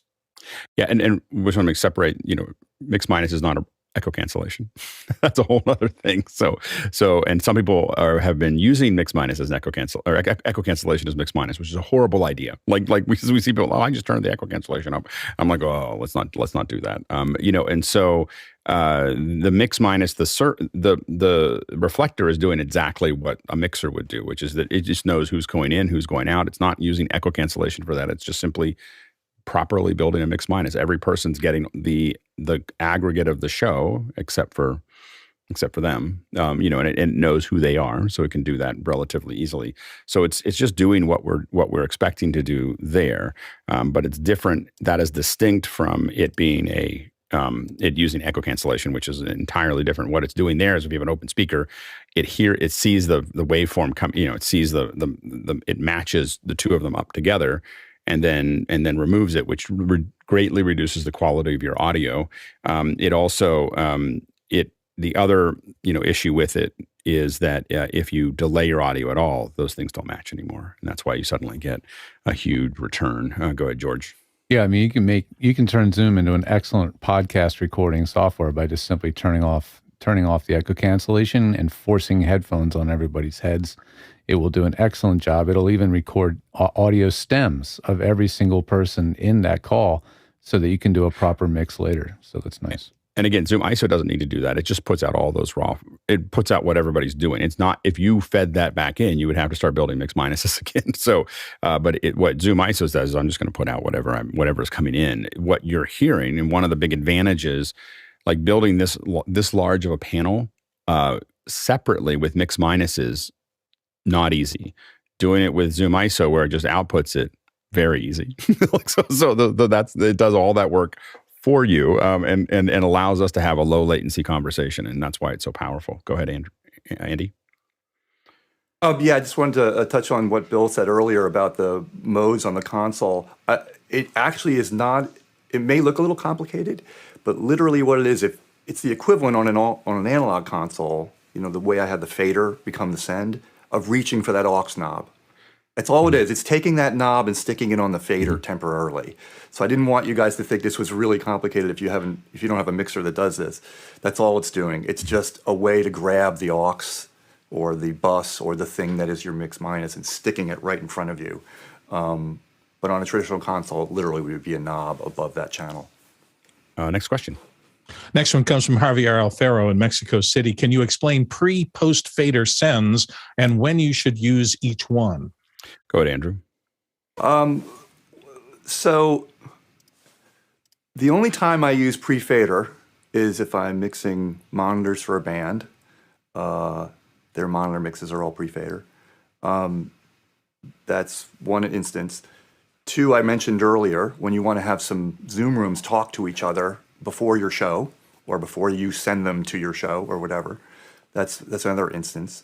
The third instance Alex had mentioned, which is, let's say you want to do raw records, an individual track of each presenter, and you have some recording system that has, like Pro Tools or whatever, and you want to grab their raw audio and just send it to its own track, because later on you're going to do a lot of post-production on your event, for your event. Everything else is post-fader. Oh, there's one other instance, but I'll get to that in a second. Every other thing I do is post-fader. So it's 95% of the time it's post-fader. One other use case for pre-fader that's really useful in broadcast is what they call pre-fader. It's a pre-fader speaker. So let's say you have an IFB system, and you're talking into a talent's ear, and you don't have their fader up, and you can't hear it because you don't want to send them to program, but you want to be able to have a conversation with them without sending them to your program to air or whatever. That pre-fader listen allows you to do that, because you could have their mic routed to that speaker. Their fader isn't up, they're not going to your program, and that person, the producer, the director, can have a conversation with them. That's another instance. Yeah, go ahead, Mitchell. Javier, here's a practical example. I don't know if you do it, but it demonstrates pre and post. Let's say you have an artist singing into a microphone and you want to send it to your reverb. If you have it set for post fader, then it means that the reverb is going to track the main fader that is the singer. But if for some reason you wanted an effect where the singer is fading out but the echo remained, you have to do pre-fader, because that way the send is always going to the reverb system as you fade down the singer, and all that's left is the echo. So there's an example where you might want to use both of them. Go ahead, Marty. Can't hear you, Marty. Yep. And yes, and to continue with the music scenario, when you have when you're mixing floor monitors for musicians on stage, those musicians want to hear that mix all the time, regardless of the volume that's going to the house. They want a set mix that they know is their reference. They're going to hear the same thing throughout the entire show, unless they change their own instrument volume, right? So their mix is set, and that's a pre-fade mix that is independent of the house. If it was post-fade, then any changes to the house would be reflected in their monitor mix, and that throws off their entire reference. Also, in other settings like mixing for church and a hybrid event, or doing a broadcast mix, every once in a while you might have an input that you want at a fixed level going to that mix that is independent of what you're doing in the sanctuary. So that would be a pre-fade mix. However, the mute button is active for both mixes. So the audio level is independent going out there, but the mute button on the channel fader will affect both. So you can turn the channel on and off, but any level changes that you make for the house wouldn't be reflected in the broadcast mix. Yeah, go ahead, Jeff. And I'm going to throw one additional complication use case in here, taking off of what Marty said about like a broadcast streaming for a house of worship. Oftentimes, everybody 2 years ago, a lot of churches decided to start adding live streaming, so they picked up all their inputs and they set up an aux bus, and wow, they had terrible sound because you couldn't hear things that people in the sanctuary could hear just naturally acoustically. That could be a drum set that wasn't amplified, that could be congregational singing or a choir or the organ. So they added in some house mics. Well, you never want microphones that are there to pick up the congregational singing to ever go through the PA system in a sanctuary, because you're going to have horrendous feedback. So those could be done pre-fader and you never turn the fader up. The other option would be to let them be post-fader, so you have control on the main faders for the actual blend and just de-assign their input to the main stereo program. So that's another option with auxiliary sends besides pre and post, is we can actually change the assignment, and we could take something out of the main program bus and have it just in one of the auxes. Next question. Next one comes from Javier Alfaro in Mexico City. How can you use VCAs on a console when doing different mix-minus mixes? Go ahead, Mitchell. Now you're taking me back, Javier. VCAs are voltage-controlled amplifiers, and they were used very much in the olden days to provide a way of attenuating or increasing the volume on a source without the audio actually going through the fader. It was an electrical signal that went to the VCA that would vary its ability to amplify or decrease the volume. So the advantage of that is it was quieter. The other advantage is in the world of mix-minus, you have an electrical signal that can be routed anywhere. You're not routing audio. You technically have a control signal going to various VCAs, so you can create groupings and submixes and all kinds of things as long as you have that ability to control it with electrical impulses. Go ahead, Courtney. Yeah, Mitch touched on it there. The VCAs were used primarily before we went to all digital mixers. There was a combination of an analog mixer that had voltage control amplifiers in it and a computer that would send the control voltages to the voltage control amplifiers to control the levels. So you could use the computer to store presets. So you could store preset values and it would send that voltage value to the VCA to set the levels. So you could set several different presets for mix minus and so on. And you could save your setups that way. These days, they use digital signal processing to mix all the signals together rather than voltage-controlled amplifiers. So using VCAs, you probably have a hybrid console that uses voltage-controlled amplifiers and control voltages of a control surface to then control your levels, not mixing them digitally. Yeah, go ahead, Andy. Yeah, and just to piggyback on that, they're called DCAs, digital controlled amps, and their primary purpose is they become a remote control for whatever faders are assigned to them. So if you bring down that DCA, for example, on all your mics, it's essentially bringing all the faders of your mics down. It's essentially what it's doing. In this case, though, I wouldn't use it for mix minuses, and that's a personal preference because I don't want to overcomplicate my setup. I want to be able to see that one fader that is that mix minus and not have a second fader that might be remote controlling it. And by the way, I've gotten into this trap before. I'd be like, I see levels. Why don't I hear anything? And sometimes it's because I've forgotten to turn up the DCA. So, but they have their place. They absolutely have their place, and they come in handy. I just wouldn't use them on a mix minus. Next question. Next one comes to us from Douglas Carmichael. Do you ever want to use compression or safety limiting on the mix minus sent to talent? Yeah, go ahead, George. I would say for in-ear monitors, it's probably the norm now. I am a little speaking out of school because I don't do live sound in-ear monitor mixes really anymore, but that would be really, really good idea. And I think a lot of the in-ear monitor in-ear monitor wireless packs have that built in as well to protect the talent's hearing. Yeah, go ahead, Marty. Yeah, in the earlier days, I knew a lot of broadcast announcers who had hearing damage because at some point or another they had feedback in their in-ear monitor, and boy, that really hurts.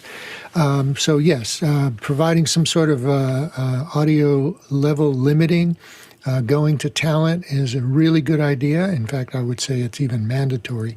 And when you're working with a hybrid event, sending to your conference software like Zoom, applying a certain amount of compression can even out the audio level so that it doesn't get too soft and it doesn't get too loud, and it's more comfortable for people to hear things at a more constant level. Go, Jeffrey.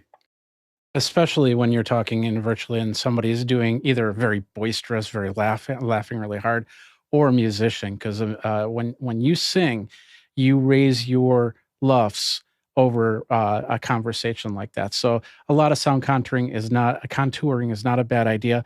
Also, and keep in mind how they're listening on their end, because it might sound perfect to you, but then you send it to them and they might have a hard time hearing different people. Yeah, go George. Next question. Sorry. Jeff Cohen. Jumping ahead. Yeah, go ahead. Jeff Cohen in Miami Beach, Florida says, can George run us through his hack to tame the Apollo to behave with Zoom? Yeah, we'll do it quick. So the big problem with the Apollo system, digital mixing system, is with Zoom wants to hear, traditional Zoom, not ISO, whatever, but traditional Zoom wants to hear every single channel coming out of your interface, right? And in the case of the Apollo systems, what you really do have is this long list of channels that are normally there, right? So if I go to my default setting or whatever, and load that, you'll see that there are a tremendous number of channels, or not, depending on the preset I'm loading. Apparently that one doesn't work. We'll load that one instead. So what happens is Zoom hears all the outputs from the Apollo simultaneously, and that includes the main mix or monitor mix, which is where Zoom is coming back. So Zoom, in the context of using multi-channel audio interfaces like this Apollo and others, you end up having this issue where Zoom wants to ignore the whole mix minus aspect of the way it's all set up. So the hack is you basically yank out all of the virtual wiring inside the Apollo's, what they call IO matrix, get rid of everything, and just make channel 1 a new mix, which should sound familiar to you now, is an aux mix. And I create an aux mix feeding exactly what I want to feed back into Zoom. Once I've done that, I can break the curse of Zoom and the Apollo, which have always caused issues when the remote listener is listening to a talent who's using an Apollo, often ends up hearing a phasey doubled version of themselves, or worse yet, an echo of themselves during the call. So if you want to know more about that, I've actually gotten a subforum over at uadforums.com specifically for live stream and broadcast, because it's a huge user base for the Apollo that was really underserved in terms of knowledge. So now there's a place where people can go and get those questions answered, because they're definitely unique to how Apollo and Zoom interact, especially on a Mac. Next question. Yeah, I couldn't have done mine without Mickey. Thank you, Mickey. Harshid Trivedi, Daytona Beach, Florida. In the newer interfaces and mixers, we find that it gets advertised as having a mix minus and Bluetooth solutions. Does this offer enough reliability with their execution at this? Jeff. I was going to let someone else address the reliability of the mix minus itself in mixers, and I mean they're going to be fine, because I assume we're talking about more prosumer like Rodecasters and things like that. I mean, those things are designed and do a very good job of giving just the average person who's not technical, let alone an audio engineer, but everyone's a podcaster now, so everyone needs a podcast. So you could just slap this board in front of them and they're going to get all this great functionality that they would have never been able to wrap their mind around, and it's going to work for that thing. The caveat, though, is Bluetooth, and the words Bluetooth and reliability just simply don't go together. Again, for that person, Bluetooth makes it super easy. They know how to pair Bluetooth. They could pair Bluetooth to the Rodecaster or anything like that, and it's probably going to work sometimes, a lot of times, but definitely not reliable. Of course, for reliability, for anything, you want to hardwire it. Yeah, I would definitely say that the Bluetooth is as reliable as Bluetooth is. So that's kind of like, it's not going to be, the mixer is going to be totally reliable. It's the Bluetooth part that is going to be unreliable. Next question. Idris Hagi in Fairfax, Virginia is up with, what audio routing USB audio interface would you recommend to do mix minus? And are there any other software other than Loopback that you'd recommend for mix minus? Thanks. Go ahead, Marty. So you want to look for an interface that has multiple output buses, and you also want to pay attention to how many of those inputs and outputs are available over the USB link that goes to the computer. So I've seen like some small desktop mixers that have a USB port, but the only thing that can go on that USB port are the master main outputs, and that's not going to be very valuable. I use a Behringer XR18, which has 18 inputs but 6 mix buses and 18 USB sends to the computer, so I can do a lot of things there. The PreSonus Revelator I/O is a really good interface that has 4 mix buses that can all be routed to the computer. And to answer a question about software other than loopback, take a look at Audio Movers from Omnibus. Is a Mac-based in-computer audio routing matrix. Good, Mitchell. There's another use case for radio with phones. It's a typical broadcast scenario. A device that you would use in the radio area for phones is called a digital hybrid. And what that basically does, it separates out the sender and receiver audio as separate mixes on an asynchronous line. That combined with a mix minus of what you're sending down the line to the listener is important. But it's a useful gadget, particularly if your board doesn't have a lot of capabilities. Yeah, go ahead, Jeffrey. So, and of course, if you're doing any types of streaming, some of the streaming software will allow you to bypass loopback, but the mix minus in that case is being done through the board that you choose. Keep in mind that if you're only just bringing back one signal, then you could just use a left-right situation on a mixer. But if you're doing multiples and you don't have a board like that, maybe start looking at Dante and looking at those solutions for sending out separate feeds to more than 4 people. Yeah, and two that I'm playing with right now that I'm experimenting with that I haven't made any decisions about yet are Mixbus, and we had Harrison on before to talk about that a little bit. And the other one that I'm experimenting with that's much more like a traditional mixer is called SoundDesk, and that comes from a company called Loud Lab. And it's a pretty cool little, it just looks like a mixer. It just has, and so it's not, Mixbus is more of a DAW that can output things online. SoundDesk is, and it's I think it's cross-platform. SoundDesk is Mac only, and it just looks like a mixer as it goes through, and so it's pretty useful. Next question. And on the PC voice meter Potato, I tried to get that in. Fruit and vegetables. Such a bad naming idea. All right, next question. How do you tell a client that you were using something called banana or potato? I'm sorry, but they really should change that name. All right, next question. I'm on the rutabaga. Does Zoom, ask Douglas Carmichael, still automatically create a mix minus even with original sound on? Yes, the mix minus has nothing to do with the echo cancellation. So it should never have anything to do with your echo cancellation. If you're using echo cancellation as a mix minus, you're kookaluka. Next question. Jesse Mills, San Francisco Bay Area. It's important for viewers to understand the difference between pre and post fade buses when setting up MMs. I don't know why. Please explain. Mix minuses. Mix minuses. Thank you. Would help to talk about managing scenes where mix minus channels shift as panels evolve.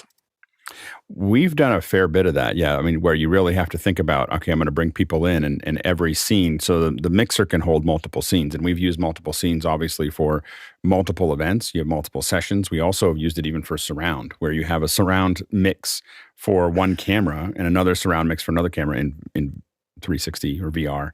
And we actually tied the GPO of the switcher. So when you switch to that camera, it says go to the scene, and it changes the orientation of the mix. And so, there's a whole second hour on scenes. Next question. Douglas Carmichael with our final one here, looks like. What do you think of personal monitor mixes like the Alan Heath ME Series? And he's got a link there for it for monitors. Yeah, go ahead, Jeff. If the talent is on in-ears, I'm fine with these. If the talent is on wedges, no, because you're giving mix control into the hands of the talent, and that stage wash and potential for feedback that Andy talked about, now you're putting it in their hands, and you don't have control over it. That's great. All right. Well, thanks to the panel who came up with this and put this all together and showed up here to answer your questions. We're really committed to having our audio day be something that we're really digging into, and we get a couple extra people here that just answer your audio questions. So remember, not only for the second hour subject, Wednesdays are a good day to come for your questions to be answered. So you can come for the first hour, and you've got a bunch of folks that can that have done a lot of audio for a long time, maybe 50 to 100 years of experience floating around between this panel in this area. So definitely come on Wednesdays to ask those questions in the first hour, as well as see what we're talking about in the second hour. So great work by the panelists, great work by the producers, asking a lot of great questions to drive this whole thing through, and great work by the folks in the behind the scenes making all of this work. There's a lot of people. It's not just the people that are doing the live show, but there's people like Josh who's trying to work with everybody to figure out what's going to be in the second hours. There's and lots of organizational pieces. There's people programming. There's people doing a lot of different pieces. So it's not just the live team that you see here, but a huge village approaching a city. We're not a city with an H yet, but we're approaching a small town. We're going from the village to small town that make this possible. So thanks to everyone on the back end. All right, let's go ahead and jump into After Hours. I'm just here for the whispers. Yeah. Andy Carluccio. Andy Carluccio said something in Mukana you guys want to check out on the Zoom ISO and mix minus. Keep in mind. Good. I think we should break the mix minus during this part so that we can have a nice echoey effect over our whispers. Sounds like a terrible idea. Do. It. George can do that easy. Why is Alex so prejudiced against potatoes when he makes AI-generated vegetable soup?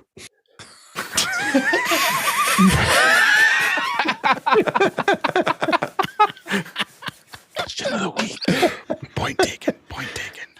Better than Imagine my whisper in the style of MC Escher. Mix minus out.